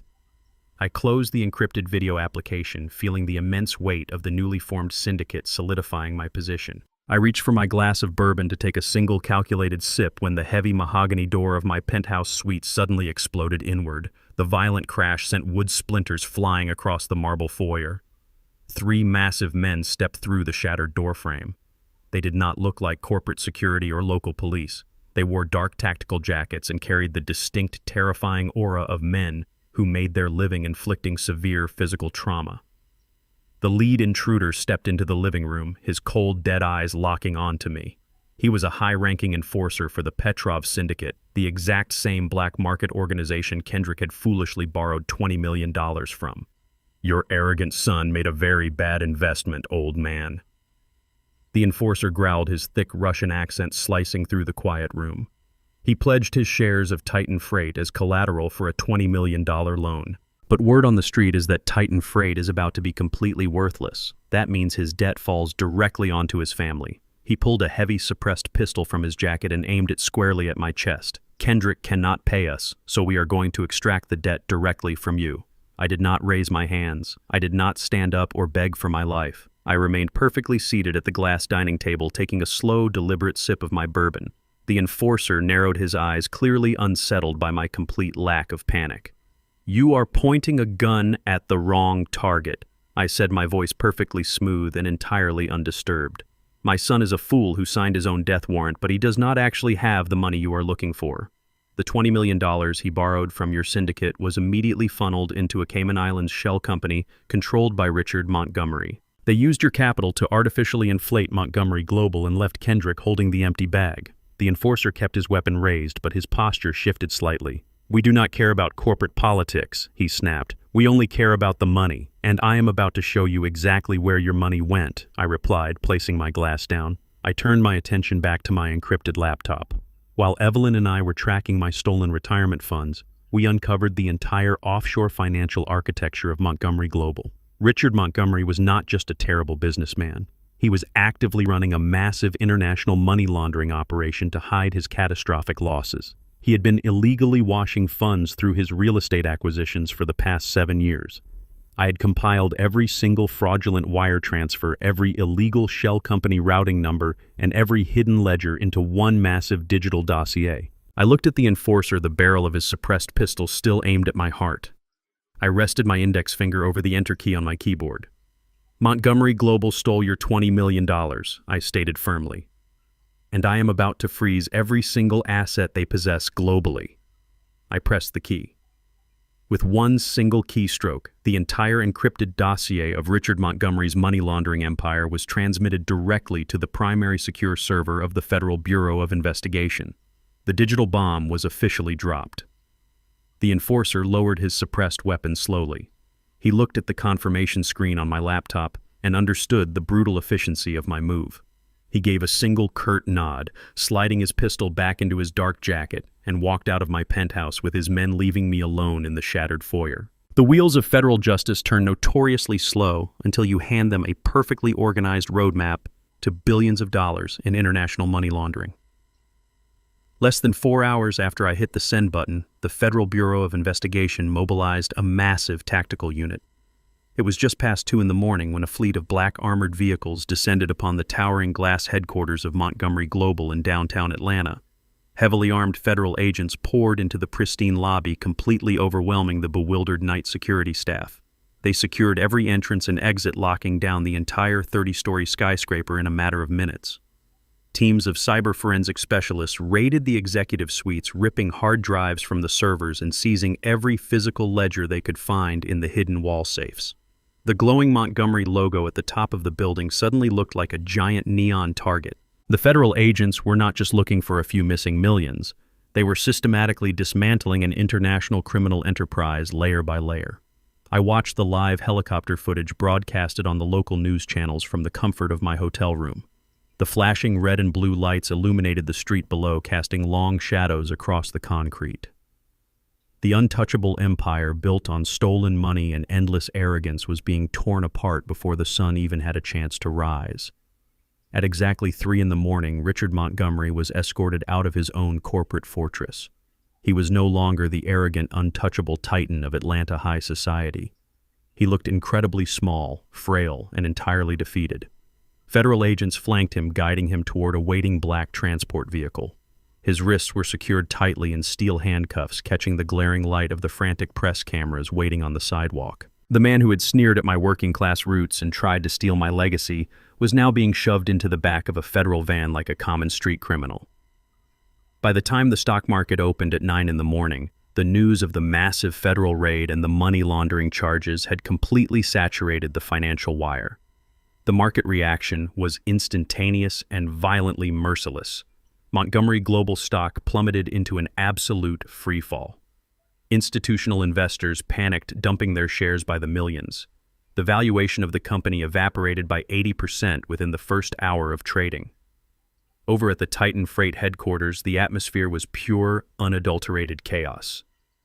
Meredith burst into the executive suite, her carefully maintained facade completely shattered. Her hair was disheveled and her eyes were wide with sheer manic panic. She slammed the heavy door behind her, cornering Kendrick behind the massive mahogany desk that used to be mine. She screamed at him, demanding that he fix the monumental disaster immediately. Her father was sitting in a federal holding cell facing a bail set at astronomical heights, and her family trust was entirely frozen. She slammed her hands onto the desk and ordered Kendrick to immediately liquidate the Titan Freight Emergency Corporate Reserve Fund. It was a highly restricted vault holding exactly $100 million of liquid capital designed to keep the national fleet operational during severe economic crashes. Meredith did not care about the shipping fleet or the thousands of employees. She demanded Kendrick wire the entire $100 million to her private offshore account to bail out her father and secure her own escape route before the federal agents came for her next. She screamed that he owed her family, that he was nothing without her bloodline, and that if he did not wire the money immediately, she would personally throw him to the Russian syndicate waiting outside. Kendrick, completely terrified of his wife and paralyzed by the mounting disaster, completely caved to her demands. Kendrick frantically turned to his executive terminal. His hands shook violently as he logged into the primary banking portal for Titan Freight. He navigated to the restricted corporate reserve interface, his fingers slipping on the keyboard in his haste. He typed in his newly minted chief executive officer credentials and initiated the massive wire transfer for $100 million. He hit the execute button, expecting the funds to instantly vanish into Meredith's waiting accounts to save his crumbling marriage. Instead, a harsh red warning box filled the center of his high-definition monitor. Access denied. He gasped, hitting the backspace key and retyping his complex multi-character password. He authorized the transfer a second time, gripping the edge of the desk. The system flashed red again. Critical security override active. Master encryption key required. Kendrick stared at the screen, his breathing shallow and rapid. When he and Meredith had locked me out of the building and wiped my local administrative access, they arrogantly assumed they had severed all my ties to the company treasury.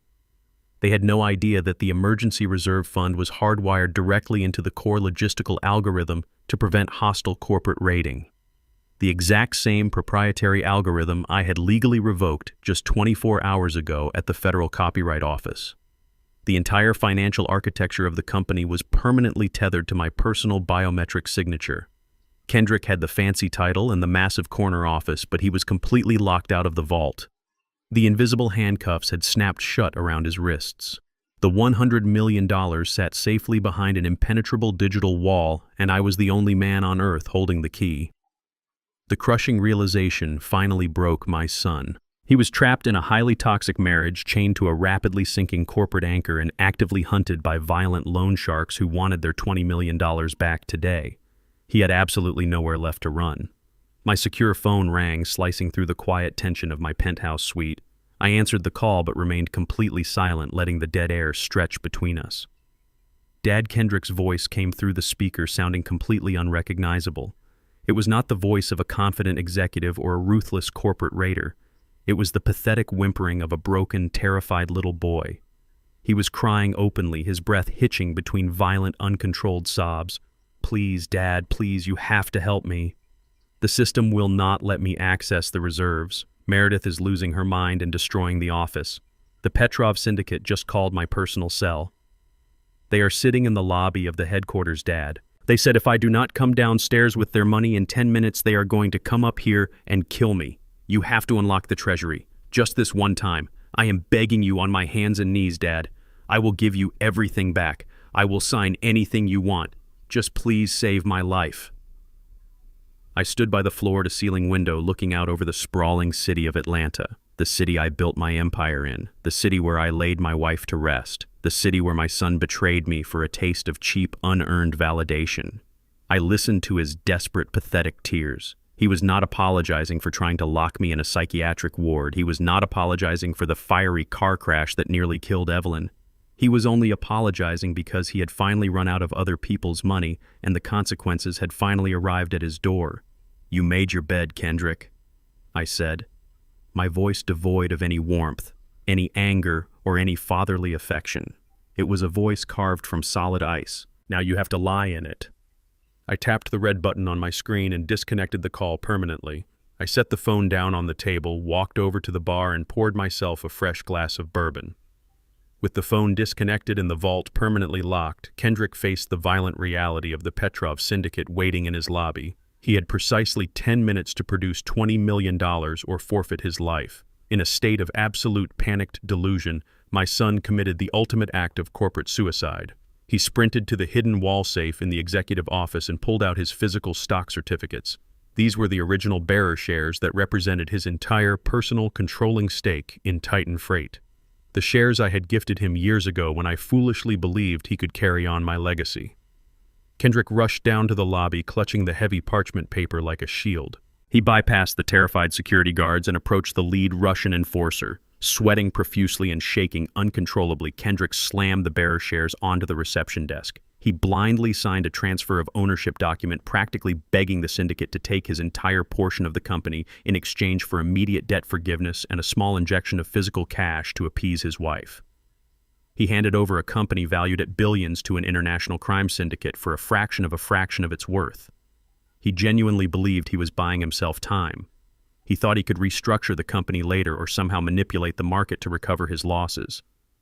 He did not realize that by signing those shares over to a known criminal enterprise, he had permanently nullified his own executive authority and triggered a massive federal review of the corporate charter. He walked back to the elevator clutching a briefcase of dirty cash, thinking he had saved his marriage and his life.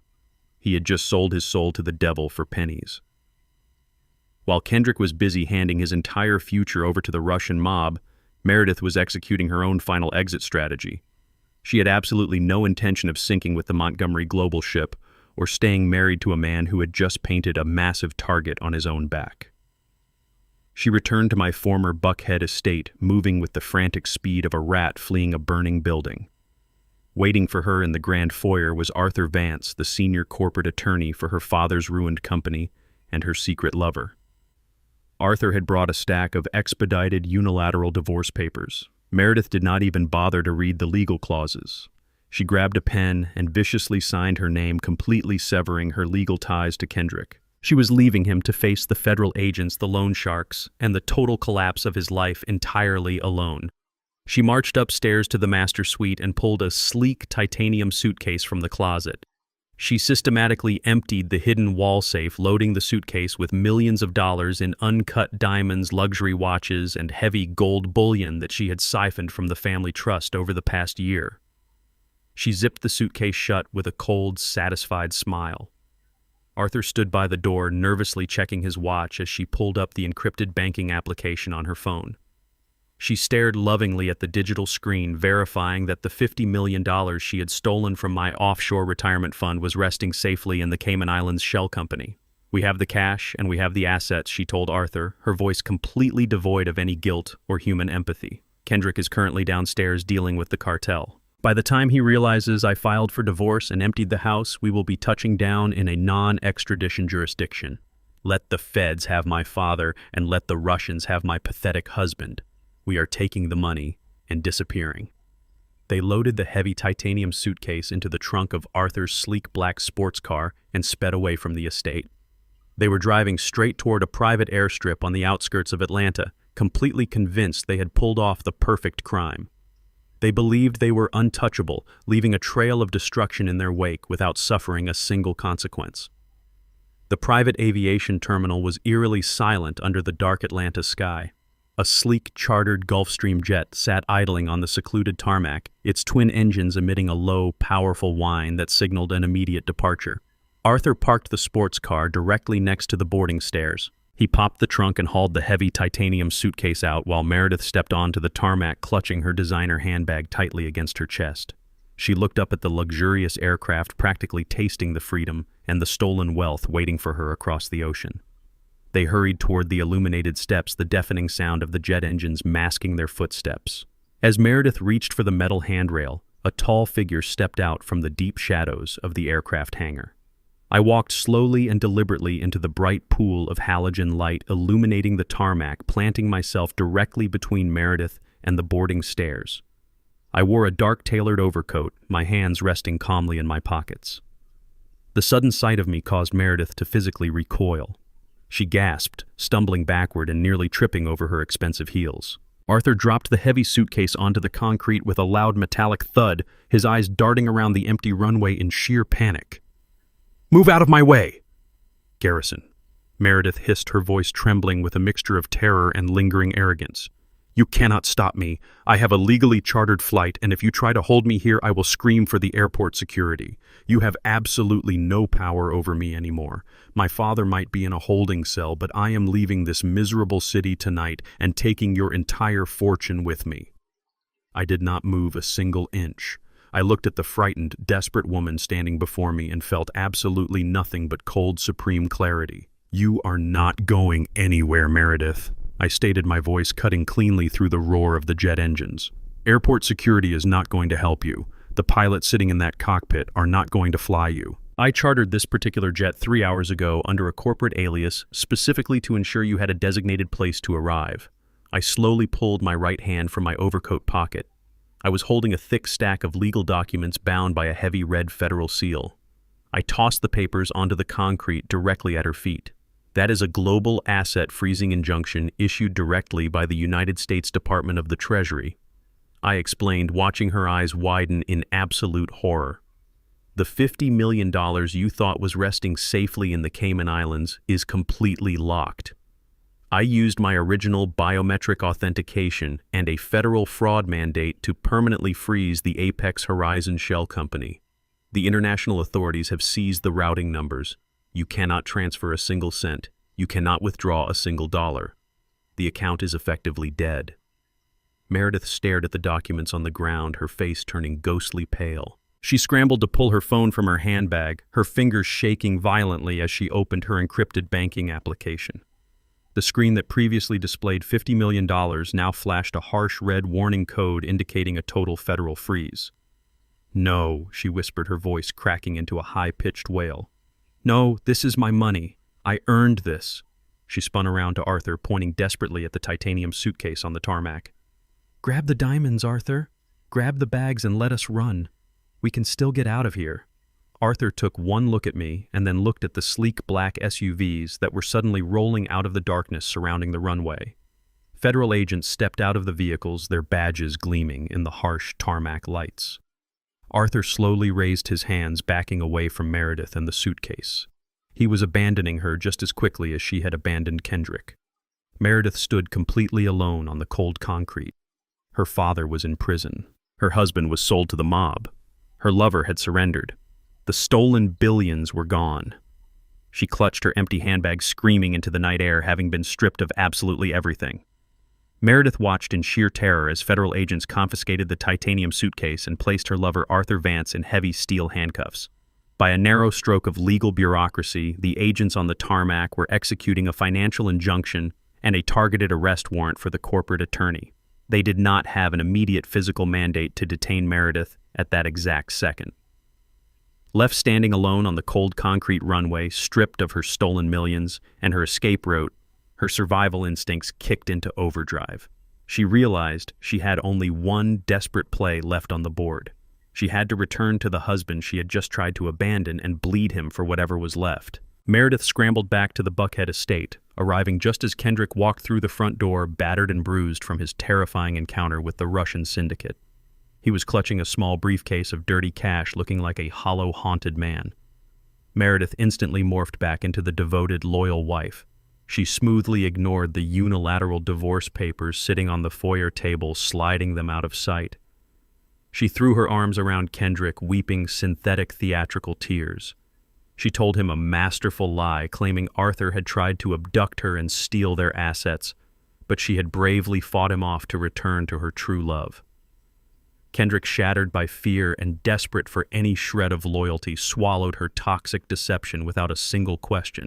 "We can still fix this, Kendrick," she whispered, stroking his tear-stained cheek with her manicured fingers. "We still have the public merger ceremony tomorrow morning. Once you sign the final documents integrating Montgomery Global with Titan Freight, the massive corporate valuation will stabilize everything. We will have enough institutional leverage to pay off the Russians and save my father from federal prison. You will be the undisputed king of the entire industry." Kendrick, blinded by his own fragile ego and sheer exhaustion, agreed to proceed with the grand spectacle. The official signing ceremony was hosted the very next morning in the grand ballroom of the Four Seasons Hotel. Kendrick and Meredith had spared absolutely no expense attempting to project an illusion of unstoppable corporate strength to the public. Crystal chandeliers sparkled brilliantly above towering floral arrangements.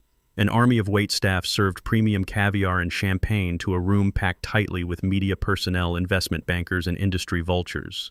They were throwing a multi-million-dollar party on the deck of a rapidly sinking ship. Kendrick stood on a raised stage behind a massive velvet-draped table, practically vibrating with nervous energy. He was flanked by the remaining board members who had betrayed me, all eagerly waiting for the ink to dry on the merger documents. Meredith stood right beside him, wearing a pristine white designer suit projecting the completely false image of a fearless corporate matriarch.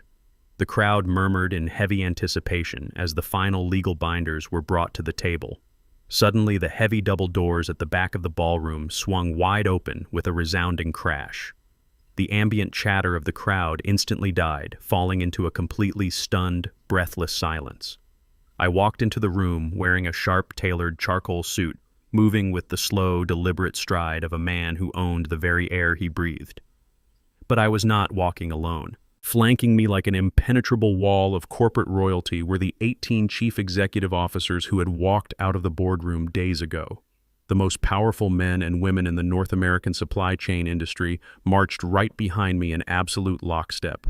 We moved through the center aisle, parting the sea of reporters and bankers like an approaching storm.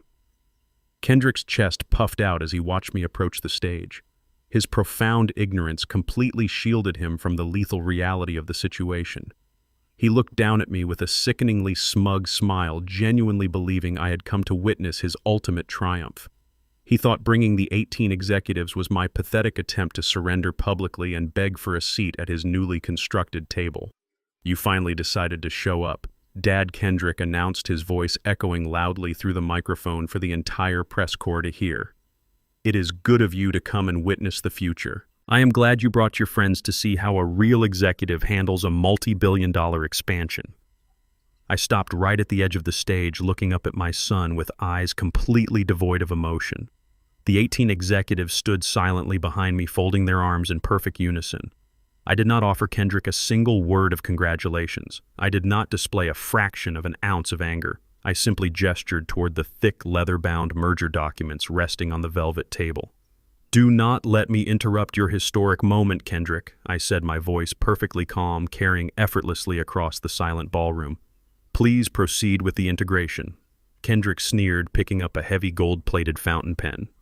He looked at Meredith, who nodded eagerly, her eyes gleaming with the desperate hope of a massive financial payout to save her own skin. Kendrick leaned over the table, pressing the gold nib against the crisp white paper. He signed his name with a series of aggressive, flourishing strokes, formally authorizing the acquisition. With that single arrogant signature, he legally bound the entire corporate infrastructure of Titan Freight directly to the toxic, rotting carcass of Montgomery Global. He officially assumed all of their astronomical debts, their catastrophic financial liabilities, and their looming federal penalties. He effectively chained himself to a sinking boulder. He held the signed document high in the air for the flashing cameras, sealing his own fate with a triumphant, ignorant grin. The ballroom erupted into a chorus of manufactured applause. Flashbulbs strobed frantically, capturing the exact moment my son sold his soul for absolute ruin. Waiters immediately began circulating through the crowd with silver trays carrying flutes of expensive champagne to commemorate the monumental merger. Kendrick grabbed a glass from a passing tray and stepped to the edge of the stage, raising it high in the air. To the new era of Titan Freight, he shouted, his voice echoing with hollow victory, to unstoppable growth and visionary leadership.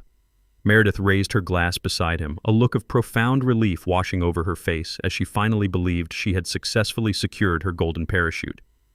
A waiter stepped toward me, offering a crystal flute. I took the glass, holding the cold crystal gracefully in my right hand. I looked directly into Kendrick's eyes and offered a slow, chilling smile. I raised my glass to meet his toast. To the new era, I replied, my voice low, but carrying a lethal weight that made the triumphant grin on his face falter for a fraction of a second. I took a slow, deliberate sip. At that exact moment, the 72-hour federal grace period expired. The poison pill I had activated at the Copyright Office reached its absolute 0 hour. Before Kendrick could even bring the champagne to his lips, a deafening, piercing siren violently shattered the celebratory atmosphere. The massive digital presentation screens flanking the stage suddenly flickered violently and went completely black.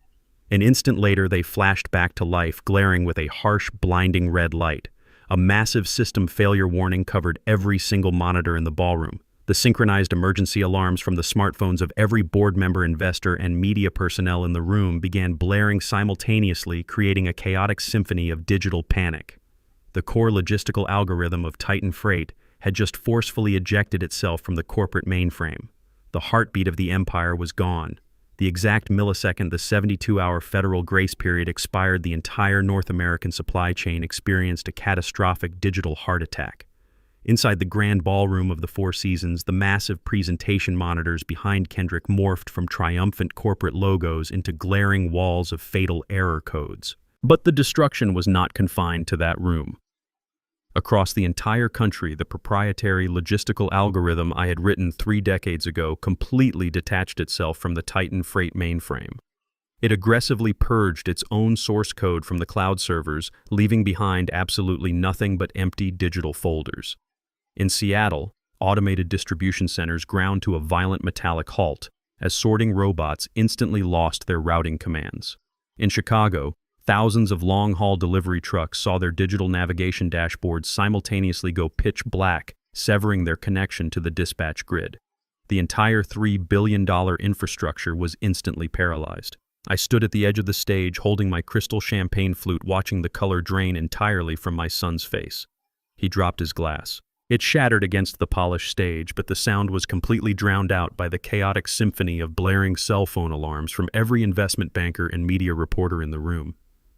The 18 executives standing behind me remained perfectly still, their expressions forged in cold stone. They knew exactly what they were witnessing. They were watching the absolute unmaking of a corporate giant. Kendrick frantically tapped the screen of his smart tablet, trying desperately to reboot the server protocols. It was a completely futile gesture. He was a man trying to steer a massive cargo ship that had just lost its engine, its rudder, and its navigation system all at the exact same time. The network did not just crash, it was fundamentally erased. The financial algorithms on Wall Street reacted to the catastrophic system failure with terrifying speed. The moment the news of the national logistical blackout hit, the financial wires trading bots initiated a massive, unprecedented sell-off. Within 3 minutes of the poison pill activating, Titan Freight stock plummeted, entering an absolute freefall.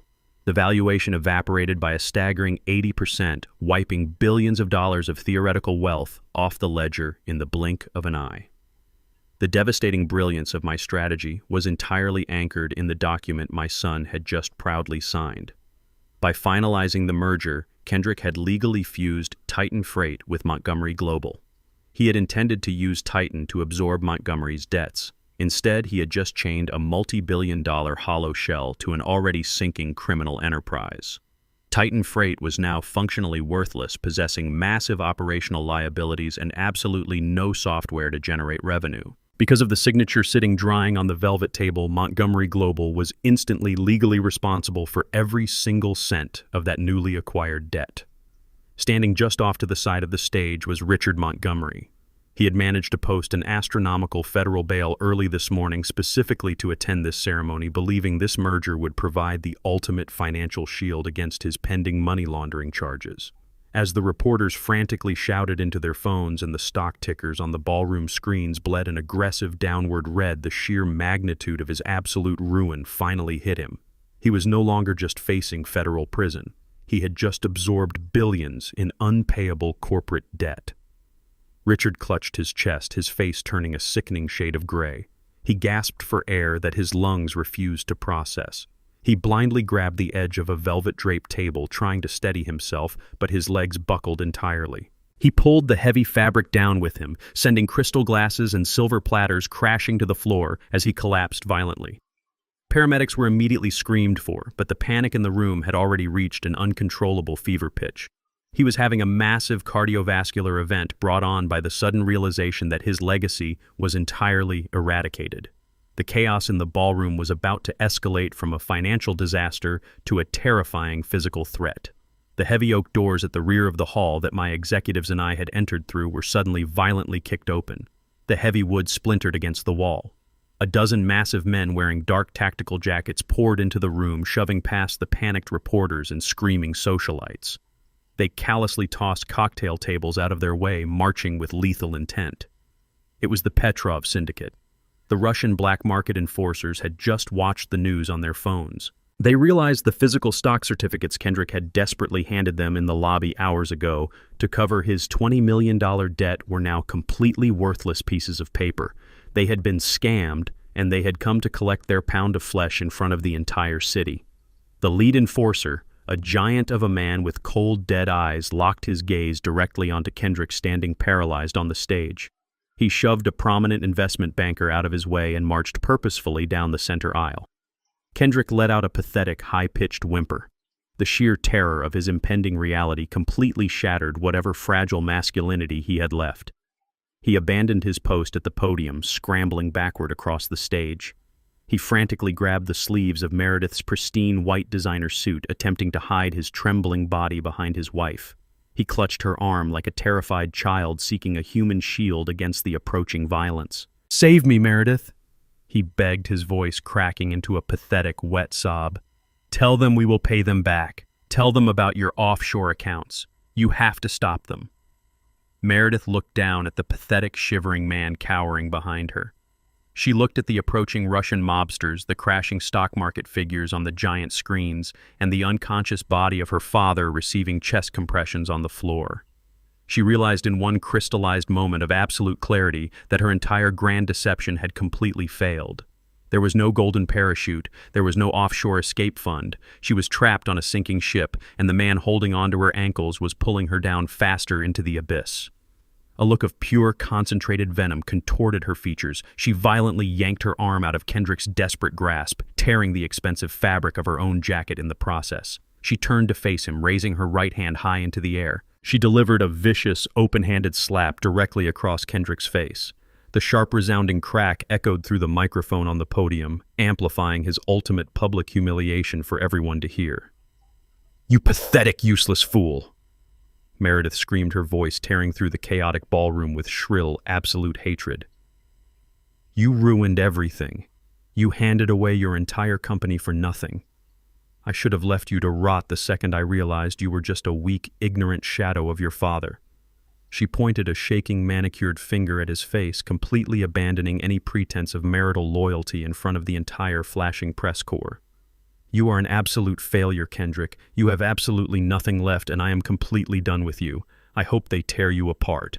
Kendrick slumped to his knees, clutching his stinging red cheek, completely broken. Before the Russian enforcers could reach the stage to drag my son away, the sound of heavy tactical boots thundered from the grand hallway.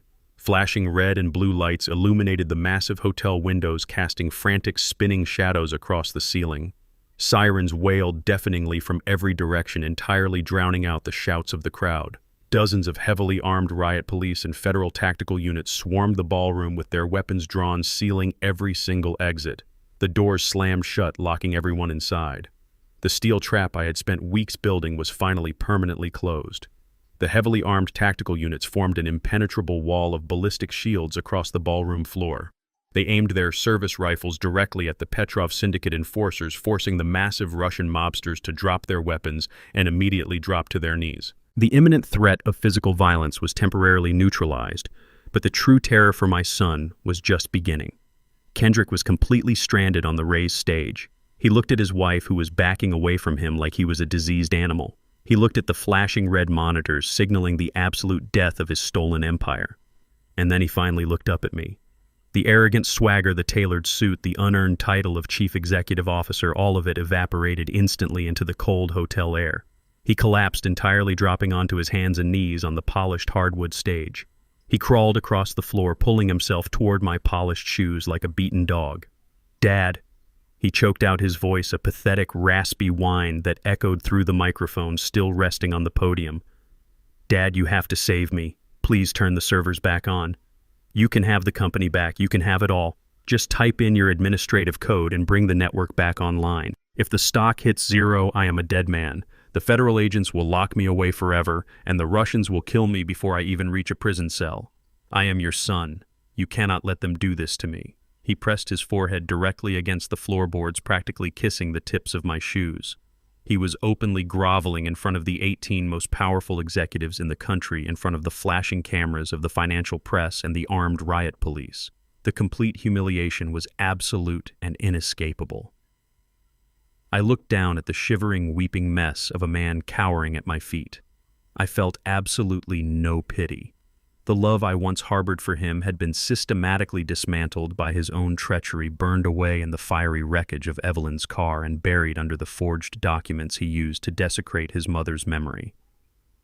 I did not reach down to help him up. I did not offer a single word of familial comfort. Instead, I calmly reached into the inner breast pocket of my charcoal suit. I did not pull out a master decryption key or a mobile device to reboot the Titan freight network. I pulled out a single crisp sheet of heavy legal parchment. I unfolded it slowly, making sure the sharp creases flattened out perfectly. I dropped the document onto the stage floor right in front of his tear-stained face. I reached into my other pocket and tossed my heavy brass fountain pen, landing it with a sharp clink right next to the paper. "I am not turning the system back on Kendrick," I stated, my voice echoing like a final gavel strike across the chaotic stage. "Titan Freight is completely dead, and your fraudulent legacy is permanently buried with it. But you are going to sign that document right now." Kendrick wiped his running nose with the sleeve of his expensive suit and looked down at the paper. His bloodshot eyes scanned the bold, legally binding text. "What is this?" he sobbed, his hands shaking so violently he could barely touch the page. "It is your unconditional surrender," I replied coldly. "It is a full, legally binding confession. It details your direct involvement in hiring an underground forger to fake your mother's last will and testament. It outlines your authorization of a fabricated medical affidavit designed to strip me of my human rights. It confirms your explicit knowledge of the $50 million wire fraud to a Cayman Islands shell company and your direct complicity in Richard Montgomery's international money laundering operation. Read the final clause, Kendrick. It waives your right to a trial and enters an immediate guilty plea to all federal charges. You wanted to be the man signing the most important documents today. Here is your chance. Sign it and I will ensure you are placed in federal protective custody away from the Petrov syndicate. Refuse and I will personally throw you to the wolves waiting in the lobby." The brutal reality of his situation crushed whatever microscopic fragment of defiance he had left in his body. He was surrounded by heavily armed federal agents, his bankrupt father-in-law was receiving chest compressions on the floor, and his vicious wife was actively trying to slink into the shadows. He had absolutely zero leverage. The 18 executives standing behind me watched the pathetic display with cold, clinical disgust. They were bearing witness to the ultimate destruction of a traitor. Kendrick let out a gut-wrenching wail, a sound of pure, unadulterated defeat that vibrated through the silent ballroom. He reached out with trembling fingers and picked up the heavy brass fountain pen. His hand shook so violently that he could barely grip the metal barrel. He positioned the gold nib over the signature line at the very bottom of the confession. Sobs racked his body, causing his shoulders to heave uncontrollably. He was formally signing away his freedom, his reputation, and his entire life. The dark ink flowed onto the crisp white paper, capturing his total capitulation. He scribbled his name, his tears literally falling from his cheeks and staining the parchment. It was the most pathetic display of surrender I had ever witnessed in my entire life. He dropped the pen, letting it roll away across the stage. He stayed on his knees, staring at the floor, completely hollowed out, and utterly broken.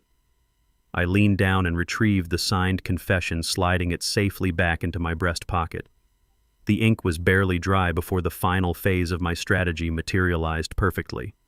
A senior agent from the Federal Bureau of Investigation stepped forward from the tactical perimeter.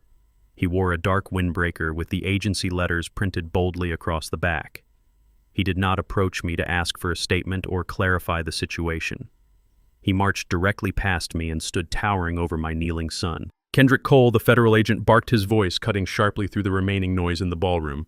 You are under arrest for conspiracy to commit wire fraud, forgery of federal documents, and corporate embezzlement. The agent forcefully grabbed Kendrick's arms, twisting them roughly behind his back and securing them with heavy steel handcuffs.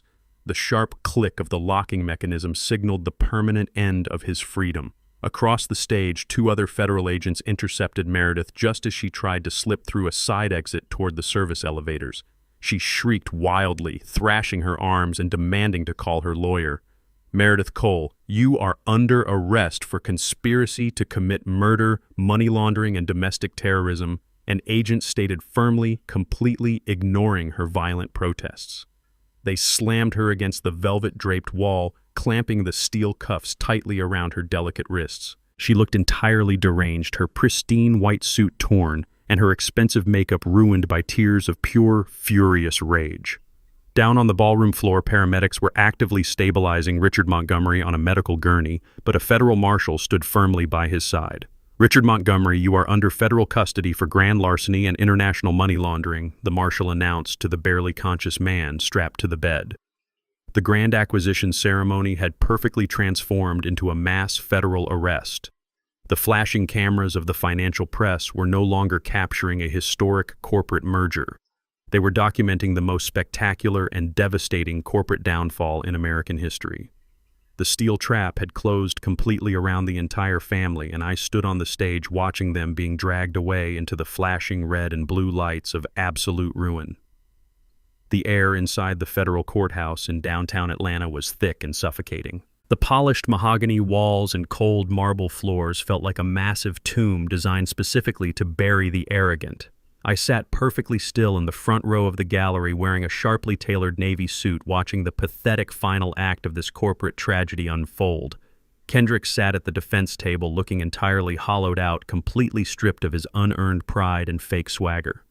Beside him sat Meredith, wearing a plain gray blouse that completely failed to hide the absolute venom running through her veins. When it was her turn to testify, she did exactly what a cornered predator does. She viciously turned on her own mate. She took the witness stand and immediately unleashed a torrent of calculated theatrical tears.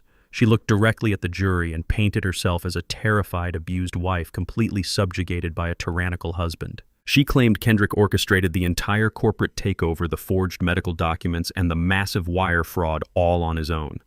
She swore she knew absolutely nothing about the $50 million stolen from my retirement fund. I was just a pawn. She wept loudly, gripping the edges of the wooden witness stand. Kendrick controlled every single aspect of our finances. He manipulated me into signing complex documents I did not understand just to impress his father and save his failing career. She was actively offering his head on a silver platter, desperately hoping the jury would throw her a lifeline. She painted him as a ruthless monster to save her own skin completely, ignoring the undeniable fact that her signature was on every single fraudulent offshore account. It was a masterful performance of pure survival instinct born from pure desperation. But Meredith's carefully constructed web of lies was about to be violently torn apart. The heavy wooden doors at the back of the courtroom swung open with a resounding thud. Every head in the gallery turned. Walking down the center aisle with the slow, undeniable grace of an absolute survivor was my senior legal counsel, Evelyn Pierce. She moved with a slight limp supported by a sleek black cane, but her posture was totally uncompromising. A stark, jagged scar slashed across her forehead, standing as a brutal, permanent testament to the fiery car crash she had barely survived. The entire courtroom fell into a stunned, breathless silence as she approached the prosecutor's table. Meredith's fake tears instantly dried up. Her face turned an ashen, ghostly white as she stared at the woman she had actively tried to incinerate on a public street. Evelyn handed a thick, sealed folder directly to the lead federal prosecutor. The prosecutor opened the file and immediately addressed the judge. Your Honor, the prosecution calls its final rebuttal witness and submits new physical evidence obtained through a secondary federal investigation. He pulled a stack of heavily redacted bank statements from the folder and displayed them for the jury. These are the encrypted transaction logs from a secondary offshore shell company entirely controlled by Meredith Cole, he announced, his voice ringing with lethal authority. They detail a direct wire transfer of $250,000. This money was deposited into a ghost account exactly 3 hours before a commercial delivery truck intentionally rammed Evelyn Pierce's vehicle. The prosecutor turned and pointed a sharp finger directly at Meredith, sitting frozen on the witness stand. The driver of that truck, who was apprehended by federal marshals 2 days ago, has officially confessed. He testified that Meredith Cole personally hired him to execute a targeted vehicular homicide to destroy the forensic evidence, proving she forged Yvonne Cole's last will and testament. We have the digital footprint, the burner phone records, and the financial trail directly linking the defendant to an act of premeditated attempted murder. The courtroom erupted into absolute chaos. Reporters scrambled frantically for their phones while the judge repeatedly slammed his wooden gavel demanding order. Meredith opened her mouth to scream a denial, but she had absolutely no voice left.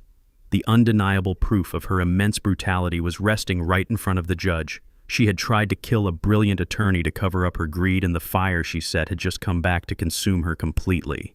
Kendrick sat rigidly at the defense table, entirely motionless amid the deafening uproar of the crowded courtroom. He did not look at the jury or the furious judge. He slowly turned his head and stared directly at the woman he had betrayed his own flesh and blood to protect. He looked at Meredith as if he was seeing her true face for the very first time. The expensive makeup, the designer clothes, and the fake high society charm had all melted away, leaving behind a terrifying hollow monster. He finally realized the monumental scale of his own pathetic ignorance. He had sacrificed a brilliant corporate empire, a multi-billion-dollar legacy, and the unconditional loyalty of a father who built a kingdom for him just to impress a venomous snake. He had willingly handed his entire life over to a woman who not only despised him, but was fully prepared to murder an innocent woman and frame him for the entire criminal enterprise. Kendrick did not scream or curse her name.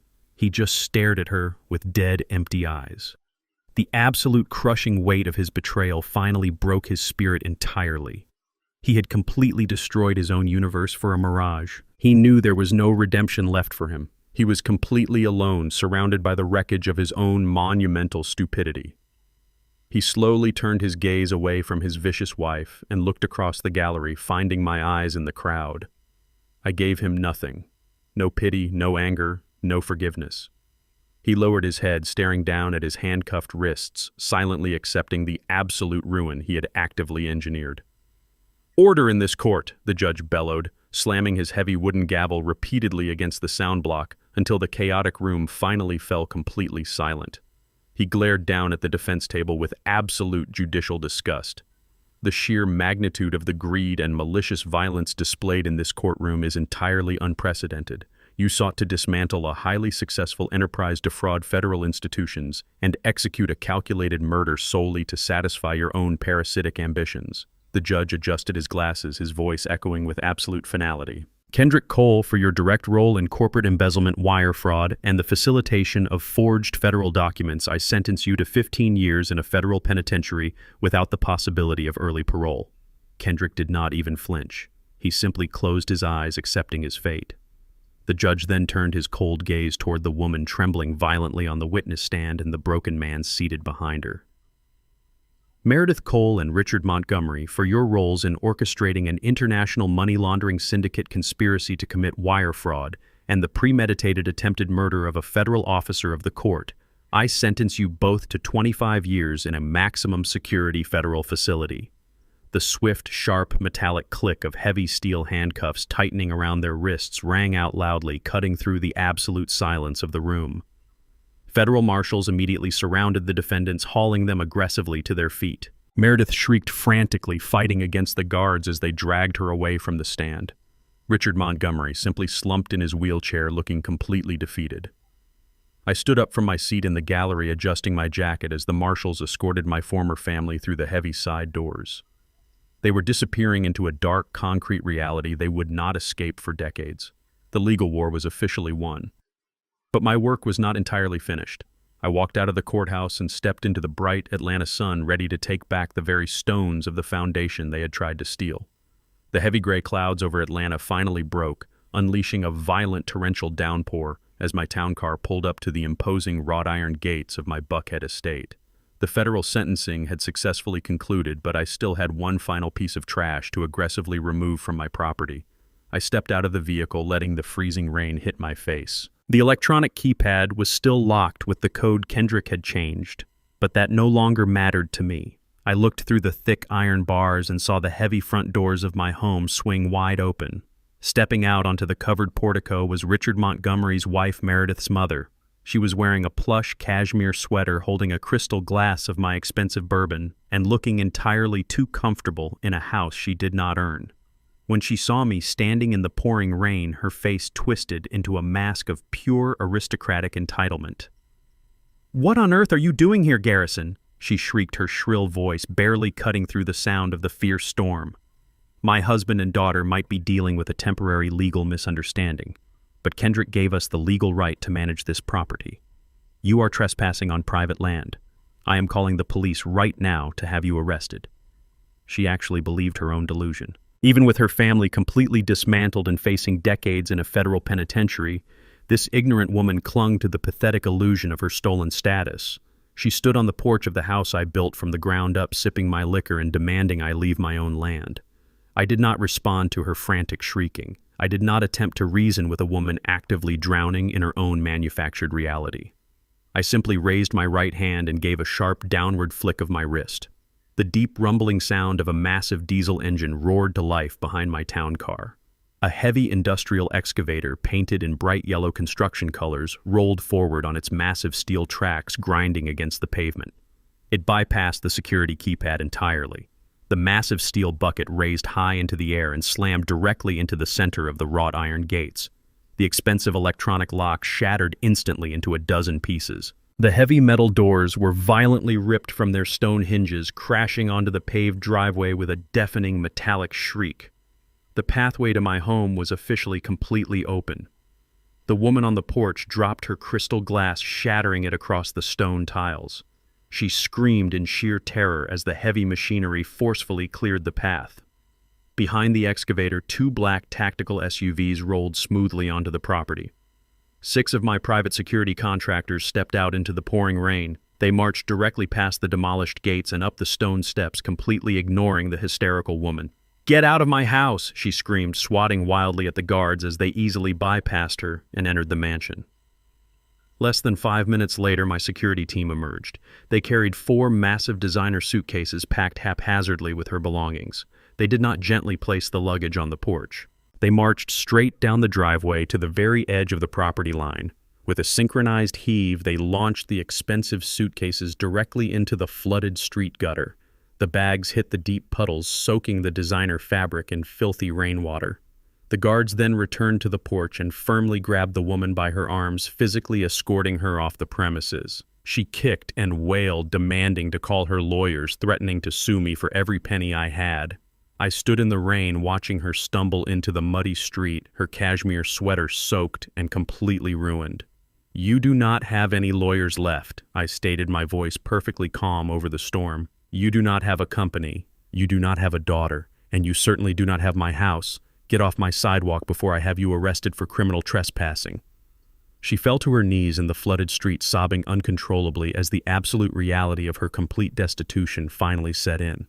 I left her weeping in the gutter and walked up the stone steps into my home. The sudden quiet of the grand foyer felt incredibly hollow, but entirely necessary. The suffocating presence of the Montgomery family had been completely eradicated from the premises. I walked slowly up the grand, sweeping staircase, making my way directly to the master suite. The room was in complete disarray from Meredith's frantic packing before her failed airport escape, but I did not care about the mess. I walked straight to the expansive walk-in closet. Lying carelessly discarded on the floor was the emerald green silk robe I had purchased for Yvonne in Milan. I bent down and carefully picked up the delicate fabric. It was wrinkled and slightly torn near the hem, an insulting casualty of Meredith's blatant greed and disrespect. But holding it in my hands, I felt a profound sense of closure wash over me. The physical representation of my wives' memory was no longer being worn as a mocking trophy by a deceitful parasite. I gently folded the silk robe, smoothing out the creases, and placed it reverently on the edge of the large, pristine mahogany dresser. The toxic stain of the Montgomery family had been scrubbed clean from the very foundation of my estate. The house was finally a sanctuary again. I walked back downstairs to the formal living room where a large framed portrait of Yvonne rested perfectly above the marble fireplace. I opened a small wooden box on the mantel and retrieved a single stick of sandalwood incense, her absolute favorite scent.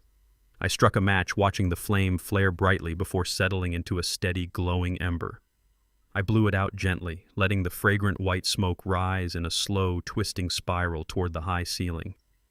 The familiar, calming aroma quickly filled the expansive room, pushing out the stale, lingering smell of the intruders. I stood before the portrait, looking at the warm, genuine smile of the woman who had helped me build this empire from absolutely nothing. We won.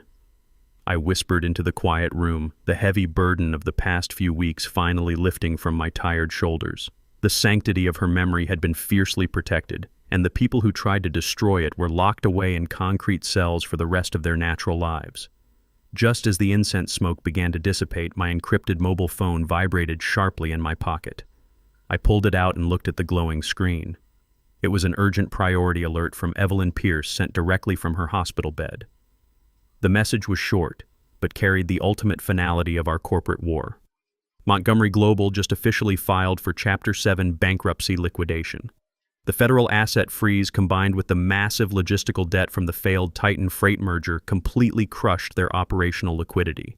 The bank is officially foreclosing on their entire commercial portfolio.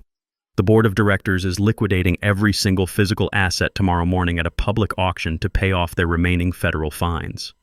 I read the text twice, a slow, chilling smile spreading across my face. The absolute destruction of their fraudulent legacy was perfectly complete. They had tried to steal my kingdom, and I had responded by entirely erasing theirs from the face of the earth. But seeing them bankrupt on a piece of paper was not quite enough to satisfy me. I wanted to own the very dirt they used to stand on. The public auction of Montgomery Global was not a standard corporate negotiation. It was an absolute merciless slaughter. I sat quietly in the back row of the federal bankruptcy court, watching intently as the legacy of Richard Montgomery was violently carved up and sold for scrap metal. Because the market was entirely spooked by the massive federal money laundering charges, no legitimate institutional investor wanted to touch their commercial real estate portfolio. The properties were considered deeply toxic. That allowed my newly formed holding company to swoop in and purchase their entire physical infrastructure for exactly 10 cents on the dollar. I bought their sprawling warehouses, their automated distribution hubs, and their offshore shell companies. But the absolute crown jewel of my acquisition was the Montgomery Global corporate headquarters. It was a gleaming 30-story glass and steel skyscraper sitting on prime real estate right in the heart of downtown Atlanta. Richard had built that massive tower as a monument to his own bloated ego. The day the deed officially transferred into my name, I did not lease the luxury office space or rebrand the pristine marble lobby. I hired the largest commercial demolition firm in the entire state of Georgia. I stood across the street sipping a dark roast coffee as the demolition crews strategically planted high-yield explosives along the primary structural support columns of the building. I gave the site foreman a single commanding nod. A series of deafening sharp cracks echoed through the city blocks, and the mighty 30-story fortress of Montgomery Global collapsed into a massive cloud of gray dust and twisted steel. I did not destroy it to build a new tower. I ordered the contractors to clear the debris, pour solid black asphalt over the entire city block, and paint bright white lines across the pavement. I turned a billion-dollar corporate empire into a flat, empty parking lot. 2 weeks after the demolition, the dust had finally settled over the city, but the wreckage of my family was still smoldering in the background. I was sitting at the heavy mahogany desk in my home office reviewing the architectural blueprints for a massive new logistics hub when my private cell phone rang. The caller ID displayed a harsh automated alert indicating an incoming collect call from the United States Federal Penitentiary in Atlanta. I knew exactly who was on the other end of the line, waiting in the dark. I pressed the screen to accept the federal charges, placing the phone on the polished wood and activating the speaker. The harsh metallic hum of the prison phone system filled my quiet office. Dad Kendrick's voice came through the speaker. It was a weak, trembling whisper completely devoid of any life or arrogance. He sounded like a broken ghost haunting his own vocal cords. The brutal, unyielding reality of a maximum security prison had clearly shattered whatever fragile illusion of superiority he had left. He had been entirely stripped of his custom-tailored suits, his expensive luxury watches, and his fake executive title. He was now just a number printed on a cheap orange jumpsuit surrounded by violent men who did not care about his trust fund or his former country club memberships. "Dad, please do not hang up," he sobbed, his breath hitching painfully against the receiver. "I know you absolutely hate me. I know I deserve to be locked in this concrete cell for the rest of my natural life. I know Meredith played me for a complete fool, and I let her destroy everything you and Mom built from the ground up." He was hyperventilating, desperately gasping for air as he cried into the dirty plastic phone. "I just want to see you. Please come down to the visiting room just for 5 minutes. You do not even have to speak to me. I just want to look at you and apologize directly to your face. I want to call you Dad one last time before I die in this miserable place. I am so entirely alone in here." The Russian syndicate put a heavy bounty on my head inside the cell block. The guards do not care if I live or die, or I am terrified every single second of the day. Please, Dad, I am begging you on my hands and knees to show me just a tiny fraction of the mercy I refuse to show you. I sat perfectly still in my comfortable leather executive chair, staring at the glowing screen of the phone as my son's pathetic weeping echoed continuously through the room. There was a time many years ago when the sound of Kendrick crying would have instantly driven me to tear the world apart just to protect him from any harm. When he fell off his bicycle as a small child, I carried him for miles. When he struggled in school, I stayed up countless nights tutoring him patiently. But the man crying on the other end of the phone was not that innocent child. The man on the phone was a calculating traitor who willingly handed over my entire life legacy to a parasitic, bankrupt family. He was a ruthless coward who authorized a forged medical document to lock me inside a psychiatric ward and strip away my basic human rights. He was a willing accomplice to the vicious woman who actively tried to burn my senior attorney alive in a crushed vehicle. He was arrogant enough to threaten to pave over his own mother's sacred grave just to satisfy his bruised, fragile ego. Every single ounce of fatherly compassion I ever possessed had been systematically suffocated by his own malicious, relentless actions. The silence stretching between us over the encrypted prison line was heavy, cold, and absolute. I let him cry. I let him feel the crushing, suffocating weight of the silent void, because that dark void was exactly what he had actively created. I felt absolutely no remorse. I felt no sorrow. My heart was completely sealed behind an impenetrable fortress of cold, hard truth. The frantic, pathetic sobbing on the other end of the line slowly turned into ragged, desperate wheezing. Kendrick was desperately waiting for a lifeline. He was waiting for the unconditional safety net that I had provided his entire privileged life to miraculously appear beneath him one final time. He wanted absolution. He wanted a few words of forgiveness to wash away the absolute terror of his harsh new reality. "Dad," he whimpered again, his voice barely audible over the loud static of the prison line. "Please say something. Please tell me you are still there." I leaned forward, resting my elbows on the mahogany desk, and looked directly at the framed photograph of Yvonne sitting perfectly in the sunlight. I took a slow, deep breath, pulling the cool air into my lungs. "You are speaking to a man who built a global kingdom from the dirt," I stated, my voice perfectly steady and entirely devoid of emotion. "A man who protected his family from every single threat this world had to offer. But the man you are looking for, the forgiving father you expect to rescue you from the brutal consequences of your own treacherous actions, no longer exists on this earth.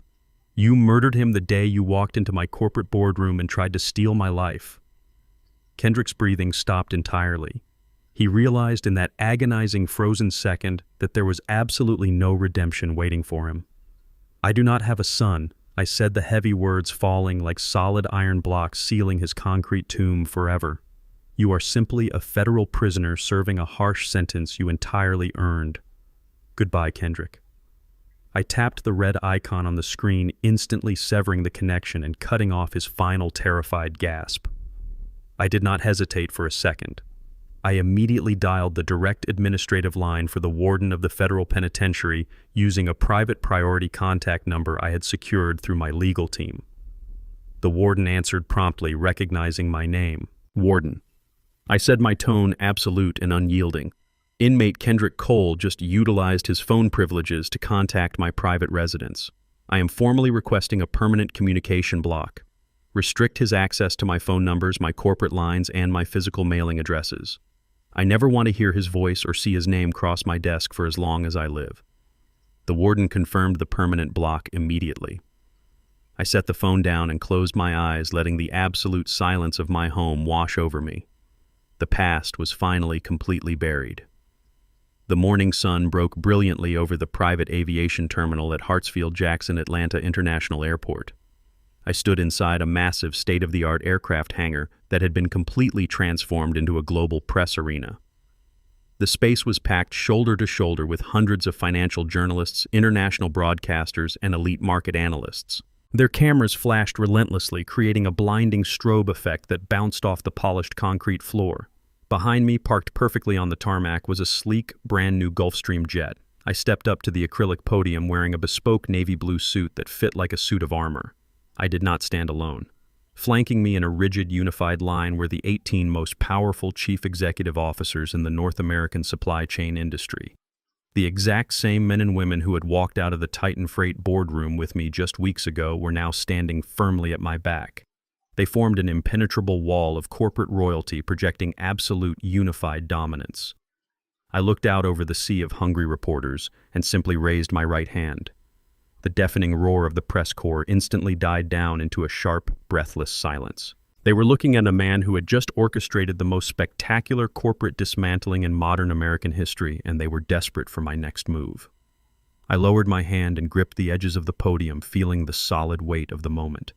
The global supply chain had been holding its collective breath since the logistical blackout, and today, I was finally going to let them exhale. Over the past month, the financial world witnessed the complete and total collapse of two massive entities. I began my voice booming with clear, uncompromising authority over the sound system. Titan Freight and Montgomery Global collapsed under the crushing weight of their own parasitic greed, their toxic debts, and their catastrophic mismanagement. The market viewed this as a devastating tragedy. I view it as a necessary surgical extraction of an infected tumor.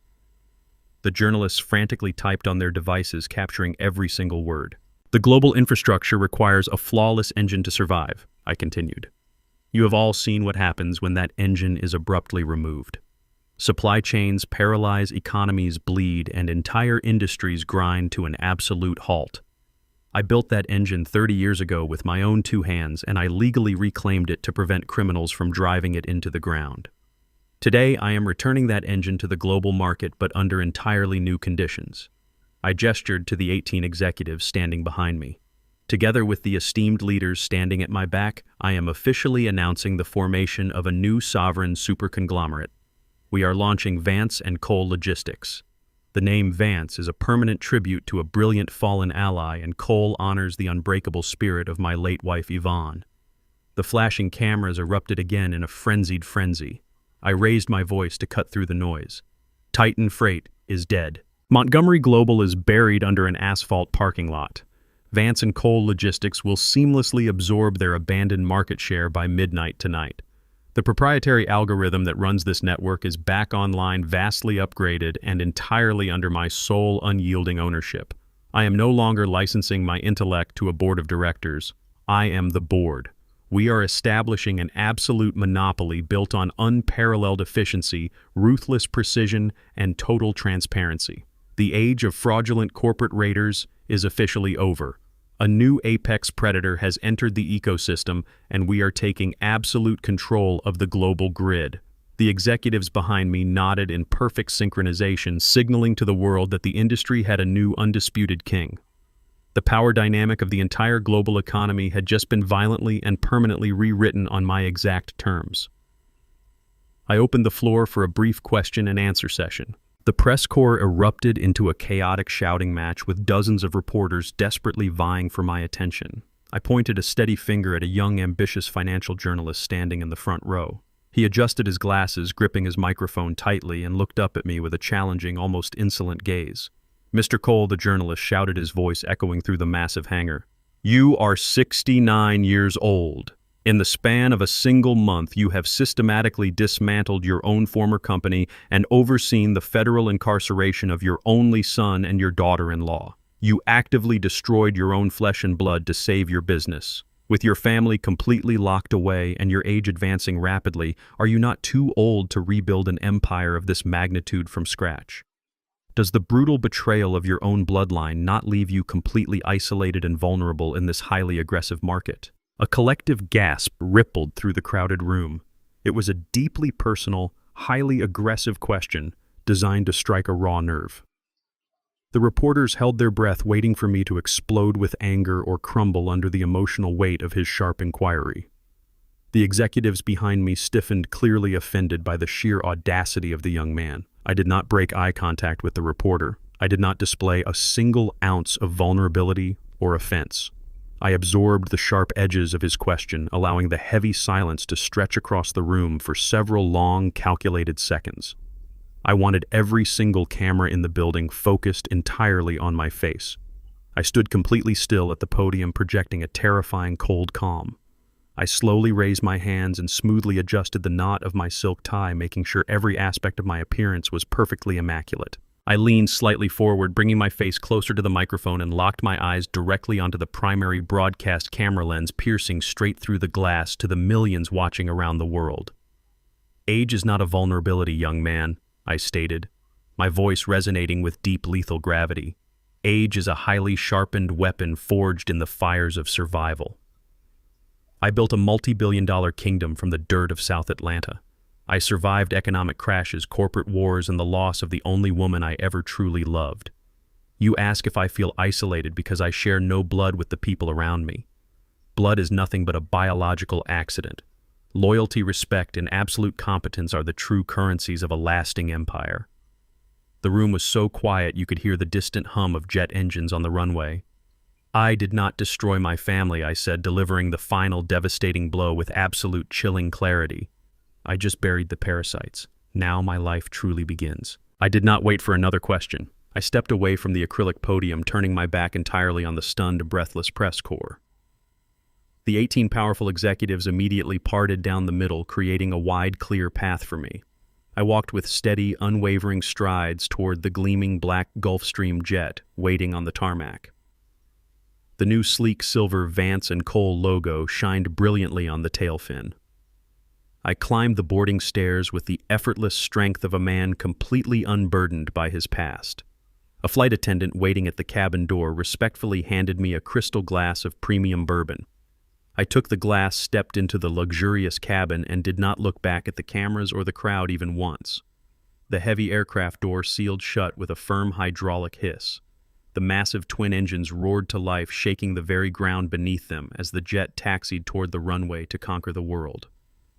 The screen fades to black. If there is one final lesson I can impart to you, it is that your legacy is never defined by the people who share your last name.